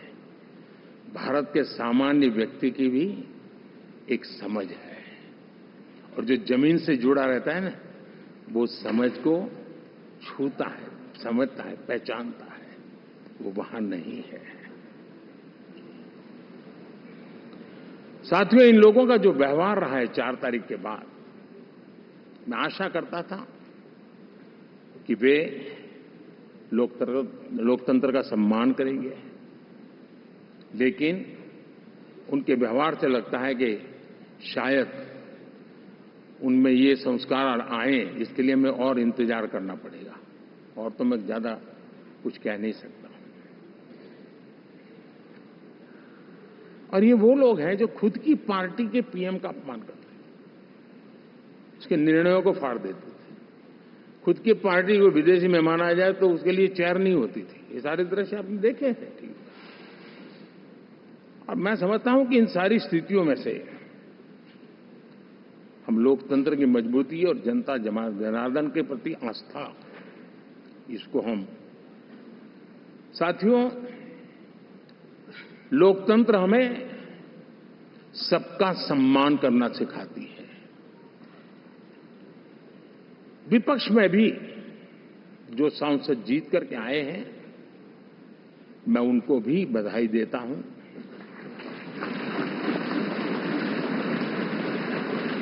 और मैं पिछले 10 वर्ष में एक चीज मिस कर रहा था कि debate, participation, quality of debate मैं मिस कर रहा हूं। लेकिन मैं आशा करता हूं कि अब इस नया जो सदन बना है वो कमी मुझे खलेगी नहीं। शायद हमारे साथी भी राष्ट्रहित की नीयत के साथ सदन में आएंगे और भले वो विपक्ष में बैठे होंगे लेकिन राष्ट्र के विपक्ष में नहीं है, हमारे विपक्ष में है। राष्ट्र में तो हम सब एक ही दिशा में हैं।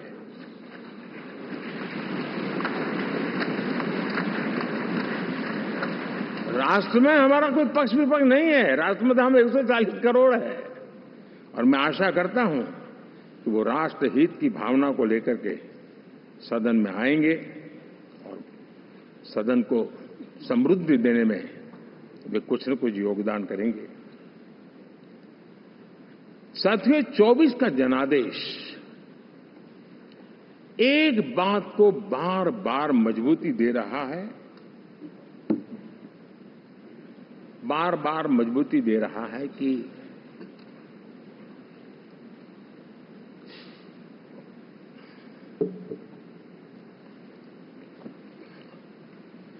देश को आज के वातावरण में सिर्फ और सिर्फ एनडीए पर ही भरोसा है।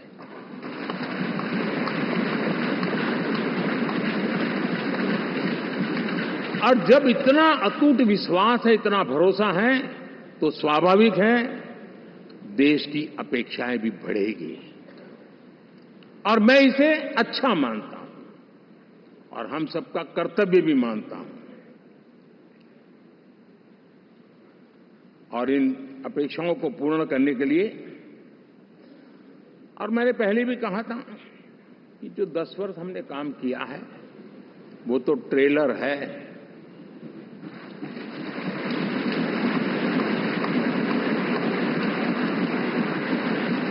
और वो मेरा चुनावी वाक्य नहीं था, ये मेरा कमिटमेंट है।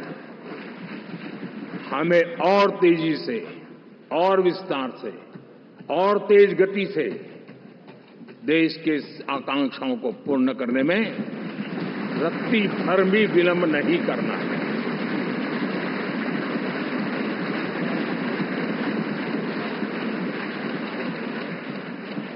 जनता जनार्दन चाहती है हम पहले से ज्यादा डिलीवर करें।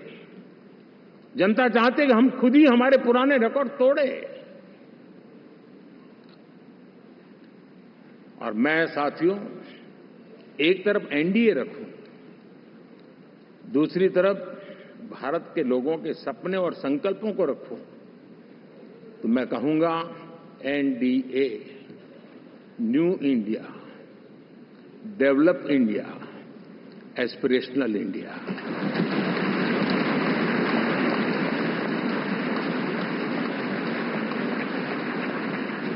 और इसी सपने और संकल्पों को पूरा करना ये हम सबका संकल्प भी है, कमिटमेंट भी है और हमारे पास रोड मैप भी है।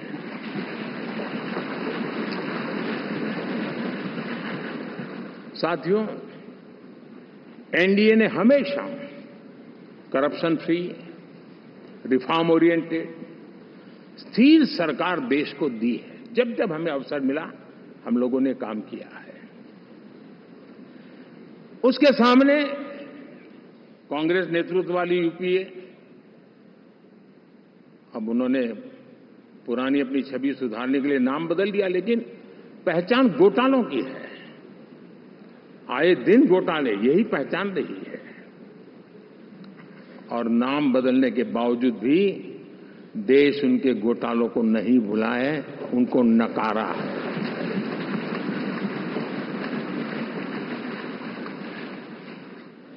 और मैं कह सकता हूं साथियों, इंडी अलायंस वालों ने एक व्यक्ति का अपोज करने के वन पॉइंट एजेंडा के कारण देश की जनता ने उनको ही ऑपोजिशन में बिठा दिया है।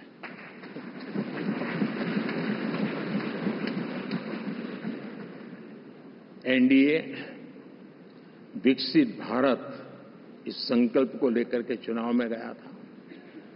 देश के लिए सकारात्मक सोच को लेकर के गया था।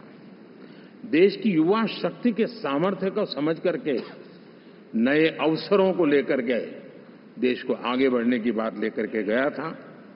जबकि हमारे सामने जो लोग थे वो भ्रम फैलाना, झूठ फैलाना, यही गुमराह करने वाले काम यही करते रहे थे।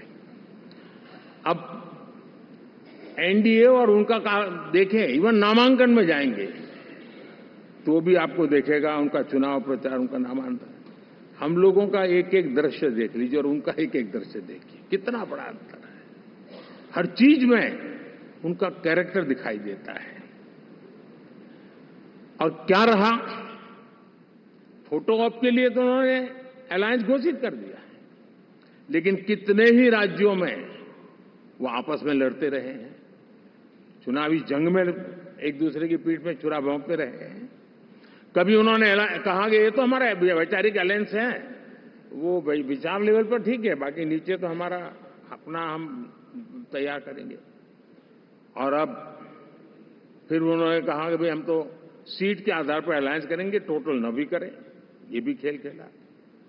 और अभी तो चुनाव पूरा शुरू कर दिया कि ये तो हमारा अलायंस लोकसभा के चुनाव के लिए ही था, बाद में नहीं है, ये भी शुरू कर दिया।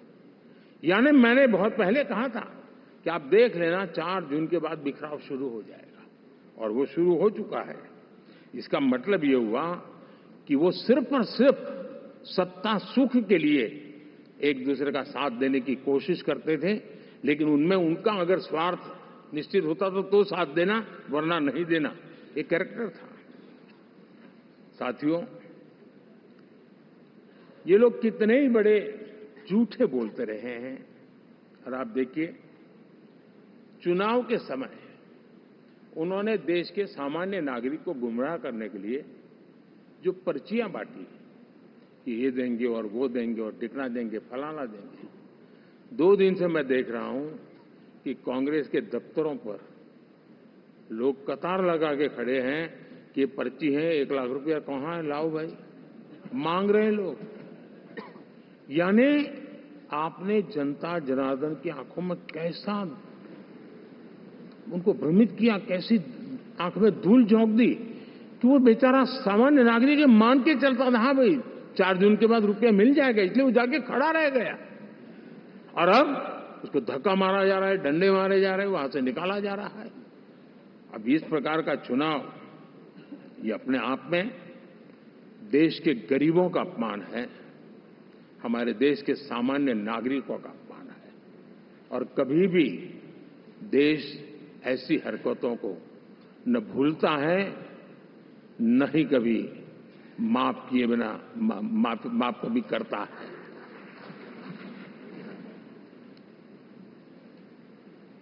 साथियों, हमारे लिए संतोष की बात है कि हम एक कमिटमेंट से काम कर रहे हैं। 10 साल में हमने 25 करोड़ गरीबों को गरीबी से बाहर निकाला है।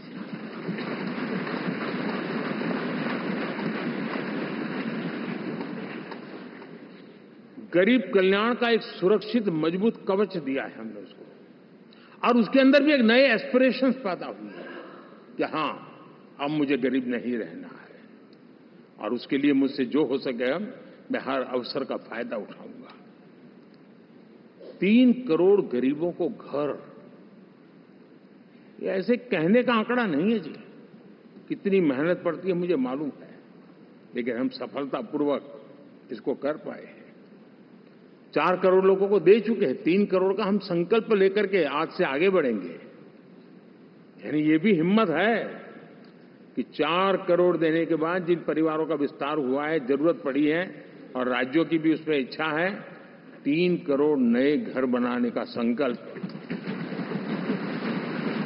70 वर्ष की आयु से ऊपर के व्यक्तियों को, नागरिकों को 5 लाख रुपए तक इलाज के लिए मुफ्त इलाज की व्यवस्था।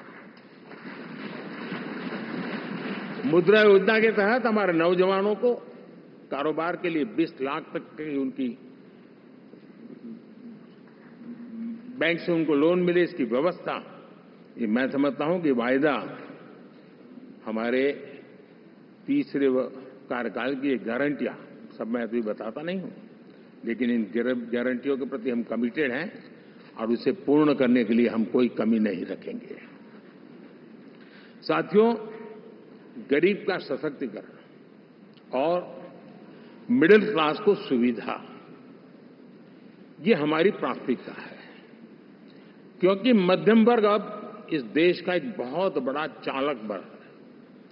भारत की ग्रोथ स्टोरी में ये ऐसे ऐसे नए फोर्सेस में देख रहा हूं जो हमारी बहुत बड़ी शक्ति बनने वाले हैं, और इसलिए हम उस पर भी उतना ही, और मिडिल क्लास की बचत कैसे बढ़े, सेविंग कैसे बने, उसके लिए, उसके क्वालिटी ऑफ लाइफ के लिए हम क्या कर सकते हैं, हमारी योजनाओं का विस्तार कैसे किया जाए, हमारे नीति नियमों में बदलाव कैसे किया जाए, उस पर भी हम आने वाले दिनों में काम चाहते हैं। साथियों, पंचायत से पार्लियामेंट तक हमारी नारी शक्ति की सक्रिय भागीदारी, ये हमारा कमिटमेंट है, और हमने हमारे पिछले कार्यकाल में नारी शक्ति वंदन अधिनियम करके उस बात को हमने आगे बढ़ाया है, और वो दिन दूर नहीं होगा जब हमारे सदन में बहुत बड़ी तादाद में हमारी माताएं बहनें देश का नेतृत्व करती हुई दिखाई देगी।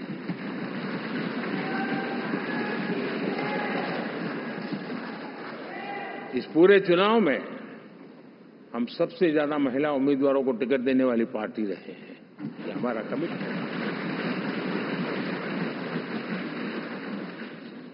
हमारी महिला सांसदों को जो आशीर्वाद देश की जनता ने दिया है, मैं इसके लिए विशेष रूप से उनका आभार व्यक्त करता हूं।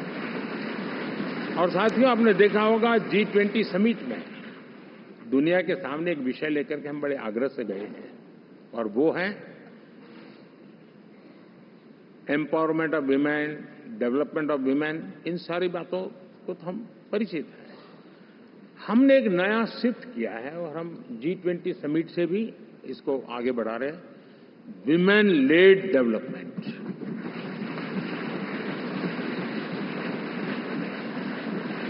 एक बार हमारा इस प्रकार का कमिटमेंट बनता है तो परिवर्तन बिल्कुल साफ नजर आता है।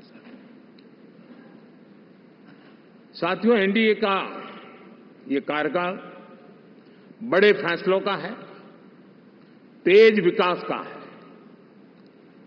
और अब हम समय गंवाना नहीं चाहते कि हम 5 नंबर की इकोनॉमी से 3 नंबर की इकोनॉमी पर पहुंचना है।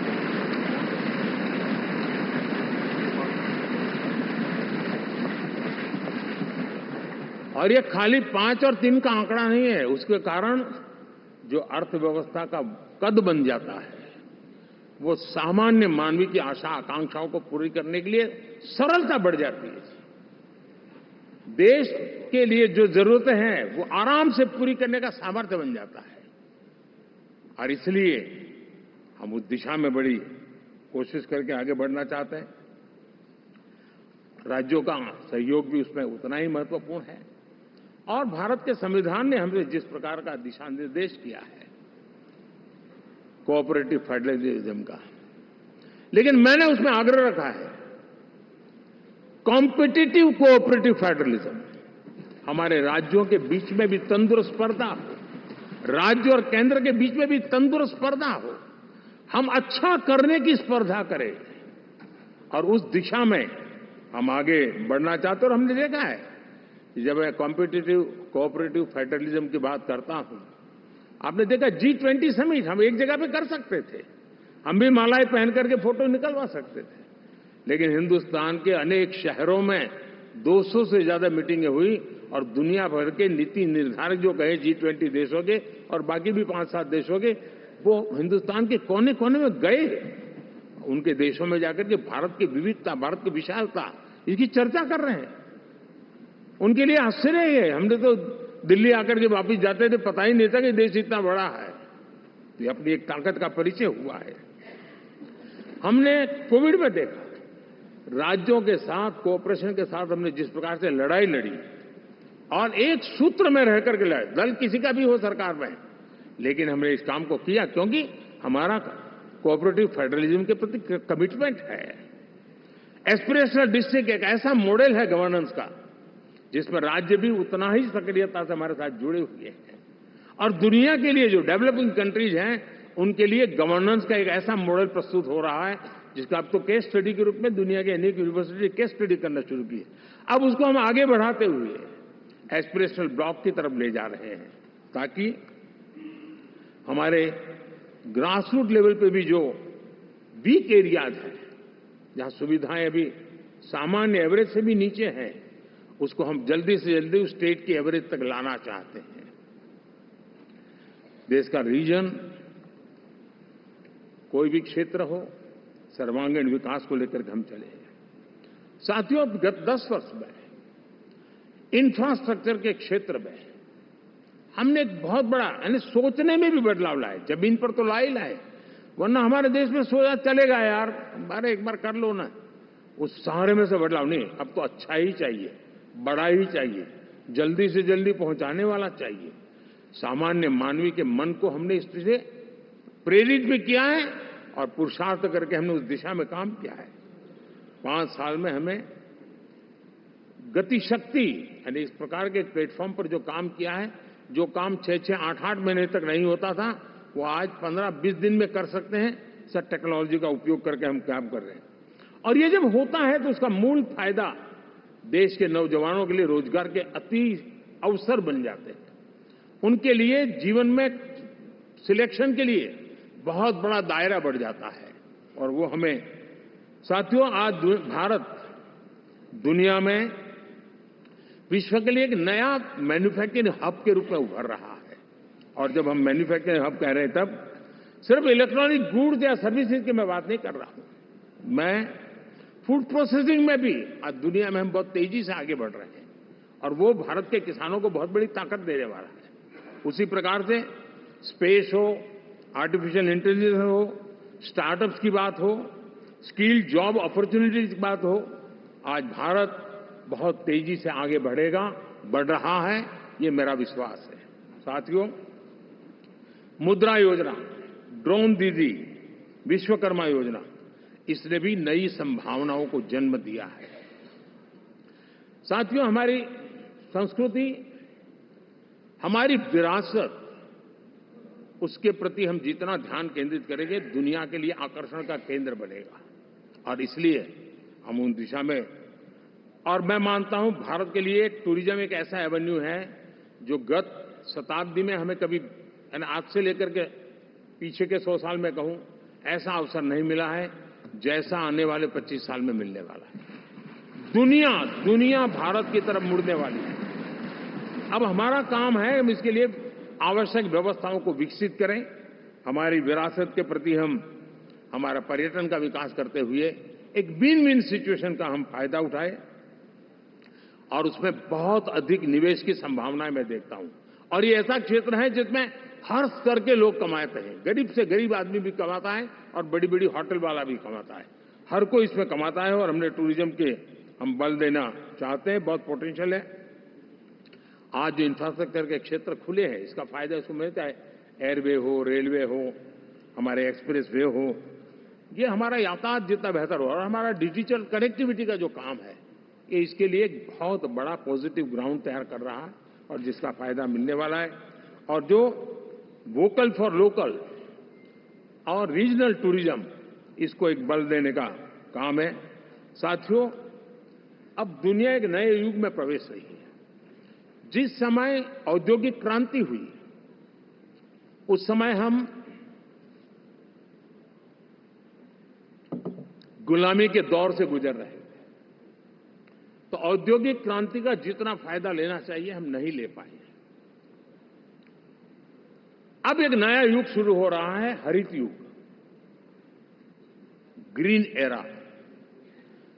भारत के पास बहुत संभावनाएं हैं इसका नेतृत्व करने की, और हम इसके लिए आने वाले दिनों में ग्रीन हाइड्रोजन की बात हो, ग्रीन एनर्जी हो, या ग्रीन जॉब्स हो, या ग्रीन मोबिलिटी हो, इन सारे विषयों को हम इतनी तेजी से आगे बढ़ाना चाहते हैं ताकि इस हरित युग का नेतृत्व दुनिया में भारत का सामर्थ्य सिद्ध कर दें, ये हम चाहते हैं। साथियों, इसी सिलसिले में इस 5 जून को जब पर्यावरण दिवस था, 4 जून को नतीजे आ गए थे, तो उसी दिन मेरे मन में एक विचार आया कि कार्यक्रम 5 जून को हमने आरंभ किया, एक पेड़ मां के नाम।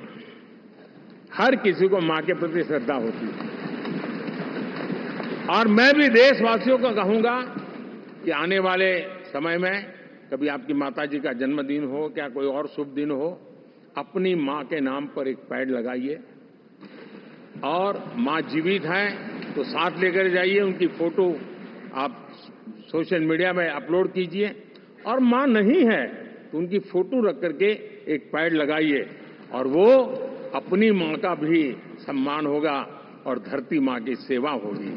हम इन 2 माताओं की सेवा करें। साथियों,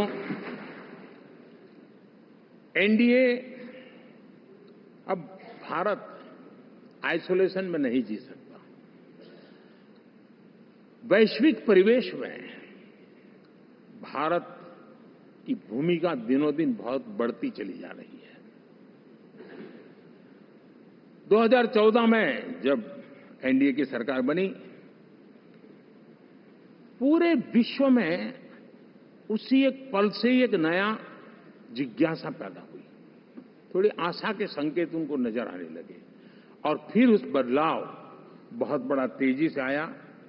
और पिछले 10 वर्ष में भारत ने जिन कामों को बढ़ लिया है, आज भारत की छवि विश्व बंधु की बन चुकी है। दोस्तों, विश्व हमें एक बंधु के रूप में स्वीकार कर रहा है, और जब दुनिया हमें विश्व बंधु के रूप में स्वीकारती है तो हमारी वैश्विक जिम्मेवारियों को भी हमने हमारे आने वाले रोड मैप में महत्व देना ही होगा। और भारत की सफल विदेश नीति ने अच्छे परिणाम भी दिए हैं। हमने हर संकट को उस प्रकार से हैंडल किया जिस प्रकार से मानवीय मूल्यों को हमने प्राथमिकता दी, उसका परिणाम है कि सामान्य मानवी के मन में ये विश्व बंधु वाला भाव बहुत मजबूत हुआ, और भारत का सेवा भाव का जो कैरेक्टर है उसको विश्व ने पहचाना है। चाहे यूक्रेन का संकट हो, चाहे अफगानिस्तान का संकट हो, हर हमारे लोगों को बचाना हो, हमने किसी भी में हमने कोई कमी नहीं रखी है। और साथियों, ये क्षमता के कारण भारत में निवेश की संभावनाएं बहुत बढ़ने वाली है। मैं राज्यों से भी कहूंगा कि आप प्रगतिशील नीतियां बनाकर रेडी रहिए। विश्व आज आपके आंगन पे दरवाजे पर दस्तक दे रहा है, और जो राज्य ज्यादा स्पष्ट नीतियों के साथ आएगा, जो राज्य उन कंपनियां विदेशी आने वाले लोगों को ठीक से हैंडल करेगा, उसको बेनिफिट मिलने ही वाला है। और भारत ने जो नीतियां बनाई है, भारत ने जो वातावरण बनाया है, उसका लाभ भारत के हर राज्य को मिलना चाहिए, और उस दिशा में हम तेजी से काम करना चाहते हैं। साथियों, हमने G20 समिट में देखा है, दुनिया का भारत के प्रति नजरिया बदला है। जो लोग इन चीजों को माइन्यूटली देखते होंगे उनको पता होगा कि G20 एक प्रकार से कई संकटों से गुजर रहा था। उतार चढ़ाव आते रहते थे, बिखराव भी नजर आ रहा था, लेकिन भारत में G20 आने के बाद नए प्राण से भर गया है, नया सामर्थ्य आ गया है। और ये भारत की ताकत है कि उसने पूरे विश्व को जोड़ने में G20 के माध्यम से बहुत बड़ा काम किया है। और उसके इन दिनों भी जो परिणाम आए, इसके बाद मेरा काफी समय विदेश के सरकारों से फोन अभिनंदन स्वीकार करने में गया, और शायद मैं 2014 में 19 में भी ऐसा अनुभव नहीं था जितना इस बार फ्लो है। दुनिया के करीब करीब, अब नाम ले, उसने भारत को शुभेच्छा व्यक्त की है या बात करने की कोशिश की है। यानी ये वैश्विक जो हमारा ताकत है उसका परिचय करवा रहा है और उसके कारण मैं मानता हूं कि विश्व में हमारा सम्मान और साथ साथ भारत में निवेश, ये दोनों संभावनाएं बढ़ रही है। साथियों, हमारे संविधान का 75वां वर्ष है। हम चाहते हैं कि संविधान हमारी संवैधानिक संस्थाओं का संरक्षण भर इसके मात्र के लिए है, ऐसा नहीं, कोई अदालत में धाराओं का उपयोग करके काम करने के लिए नहीं है। ये एक हमारी भावना है, हमारा स्पिरिट है और हमें इस 75 साल को ऐसे मनाना है ताकि हम संविधान के स्पिरिट को जन जन तक पहुंचाएं। हर जन को संविधान की जो भावना है, कर्तव्य की भावना है, अनेक बात ऐसे इस बात है, उन सब प्रति समर्पण उसका बढ़े, उस दिशा में हम काम करना चाहते हैं। साथियों, छत्रपति शिवाजी महाराज के राज्याभिषेक के 350 वर्ष के उत्सव में देश आज रंगा हुआ है और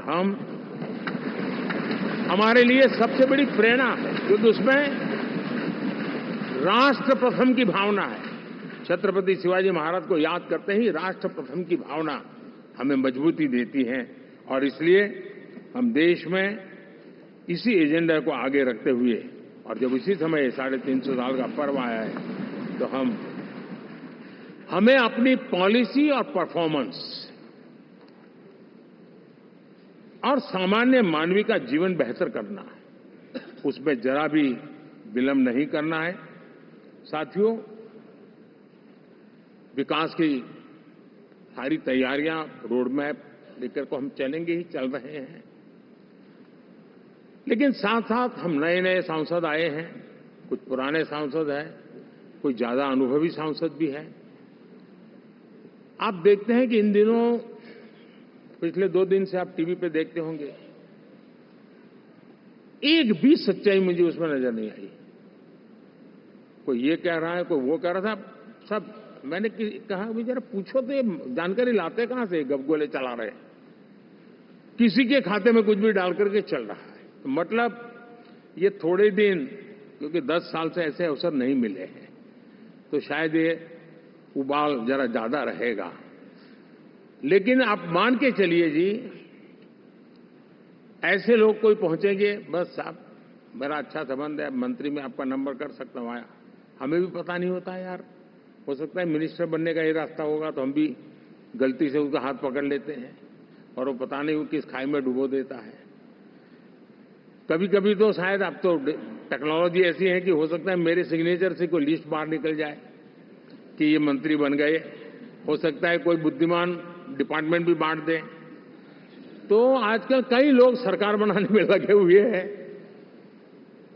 मंत्री पद बांट रहे हैं, पद बांट रहे हैं, व्यवस्था बांट रहे हैं।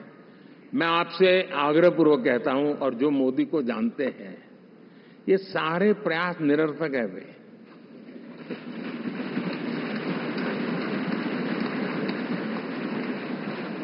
आप भी किसी का फोन आ जाए तो 10 बार वेरीफाई कीजिए कि जिसने फोन किया है वो सचमुच में अथॉरिटी है। अदरवाइज कोई भी कहे भाई आपका नाम हो गया है, सुबह परिवार को बुला लीजिए, शपथ समारोह में आना है, हो गया। तो ऐसी गपबाजी करने वाली एक बहुत बड़ी फौज रहती है। कुछ लोग आदतन करते रहते हैं, कुछ लोगों को मजाक आती है लेकर, और कुछ लोग बदइरादे से करते हैं। मेरा सभी सांसदों से आग्रह है कि हम इन सारे षड्यंत्रों का शिकार न बने। दूसरा, हमारे जो इंडिया अलायंस वालों ने इस चुनाव में फेक न्यूज में एक्सपर्टाइज कर लिया, डबल पीएचडी कर लिया उन्होंने, वो शायद इसका भरपूर उपयोग करेंगे। हम कृपा करके इन चीजों से दूर रहें, अफवाहों से दूर रहें।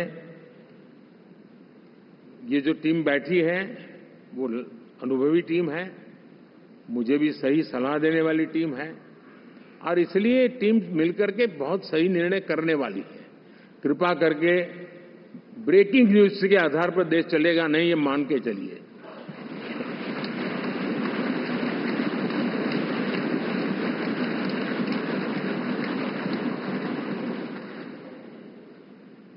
साथियों, विकसित भारत का संकल्प लेकर के हम चले हैं। 3 नंबर की इकोनॉमी पहुंच रहा, मैं जानता हूं। निश्चित रोड मैप के साथ उसको हम पार करने वाले हैं। और मैंने पहले भी कहा था कि मेरा पल पल देश के नाम है, मेरा पल पल आप लोगों के नाम है। मैं 24/7 अवेलेबल हूं।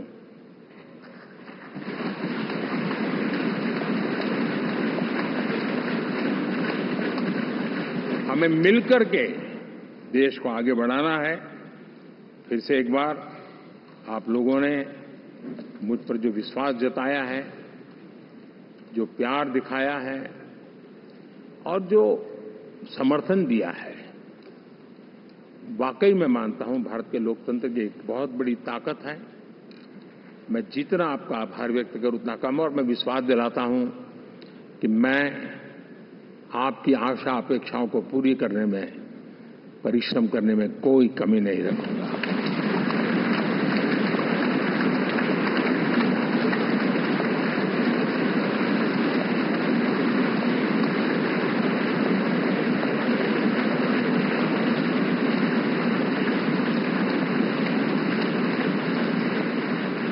मेरे लिए जन्म सिर्फ और सिर्फ वन लाइफ वन मिशन, और वो है मेरी भारत माता। ये मिशन है 140 करोड़ देशवासियों के सपनों को पूरा करने के लिए खप जाना।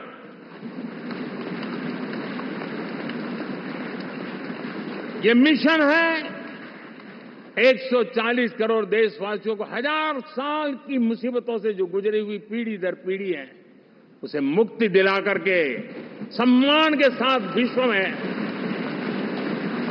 मेरा हर देशवासी दुनिया उसे देखे तो उसका मन कर जाए, काश ये हिंदुस्तान का है, अरे नजर मिल जाए तो अच्छा होगा। ये मैं स्थिति पैदा करना चाहता हूं। उसका मन लालायित होना चाहिए, हिंदुस्तानी है, अरे यार जरा हाथ मिला लूं, कुछ एनर्जी मुझे भी आ जाए। मैं देश को इस ऊंचाई पे ले जाना चाहता हूं। और साथियों, मुझे पक्का विश्वास है आपका साथ, आपका सहयोग, आपका अनुभव बहुत बड़े परिणामों की संभावनाएं लेकर के आया है। लोकसभा का ये गठन उन सभी आकांक्षाओं को पूरा करेगा। मैं फिर एक बार आप सबका हृदय से बहुत बहुत धन्यवाद करता हूं।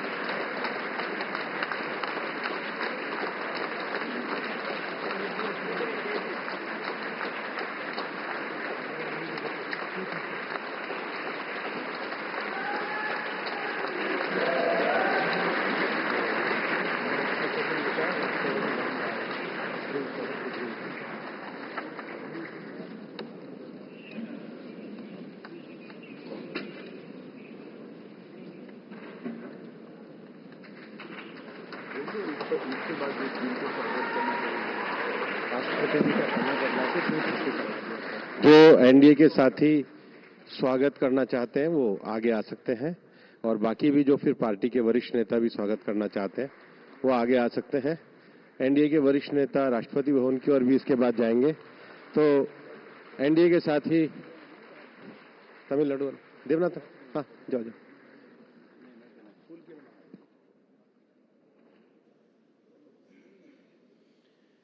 एनडीए के साथी या वरिष्ठ नेता जो स्वागत के लिए आए हैं वो एक आगे धीरे धीरे जा सकते हैं।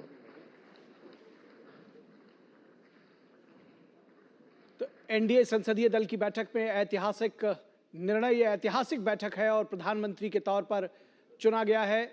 एनडीए संसदीय दल का नेता चुना गया है प्रधानमंत्री नरेंद्र मोदी को। तो एक बार फिर से तीसरी बार लगातार देश की बागडोर संभालने जा रहे हैं नरेंद्र मोदी, और ये ऐतिहासिक पल है जब सभी दलों ने सर्वसम्मति से, एनडीए से जुड़े सभी घटक दलों ने सर्वसम्मति से नरेंद्र मोदी को अपना नेता चुना है।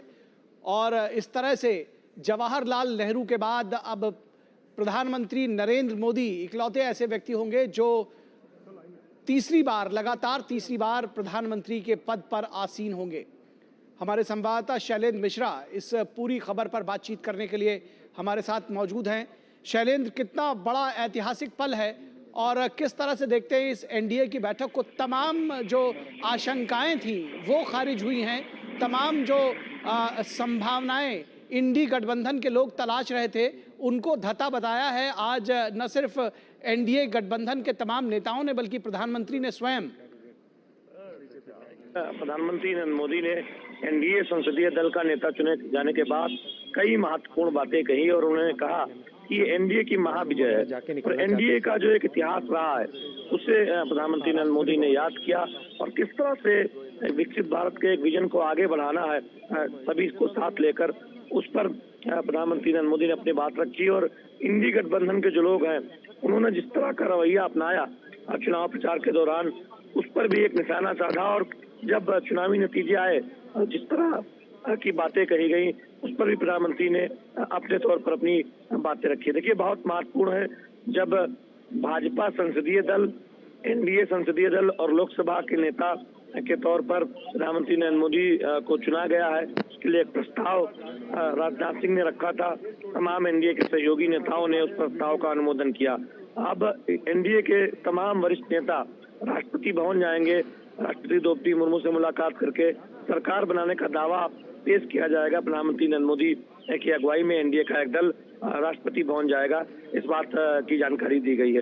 देखिए, एक बहुत ऐतिहासिक पल इसलिए है कि 1960 के बाद भारत की राजनीति में ऐसा कोई मौका नहीं था जब लगातार तीसरी बार कोई नेता प्रधानमंत्री बना हो। प्रधानमंत्री नरेंद्र मोदी एक रिकॉर्ड बनाते हुए नजर आ रहे हैं। उनके अगुवाई में एनडीए ने लगातार तीसरी बार पूर्ण बहुमत हासिल किया है और वो लगातार तीसरी बार देश के प्रधानमंत्री बनने जा रहे हैं। एक आंकड़ा भी प्रधानमंत्री ने रखा कि पिछले 3 चुनावों के अगर नतीजे देख लें तो कांग्रेस को उतनी सीटें हासिल नहीं हुई है जितनी इस चुनाव में भारतीय जनता पार्टी को हासिल हुई है। तो ये चुनाव दरअसल एक और रिकॉर्ड बनाया है इस चुनाव ने कि जो प्रमुख विपक्षी दल है कांग्रेस पार्टी, वो लगातार 3 चुनावों में 100 का आंकड़ा पार नहीं कर पाई है। तो ये बहुत महत्वपूर्ण भी है। आज हमने देखा कि प्रधानमंत्री नरेंद्र मोदी के संबोधन से पहले एनडीए के जो तमाम प्रमुख सहयोगी हैं, चंद्रबाबू नायडू, नीतीश कुमार, पवन कल्याण, जनसेना पार्टी के वो मुखिया हैं, अनुप्रिया पटेल, जितिन राम मांझी,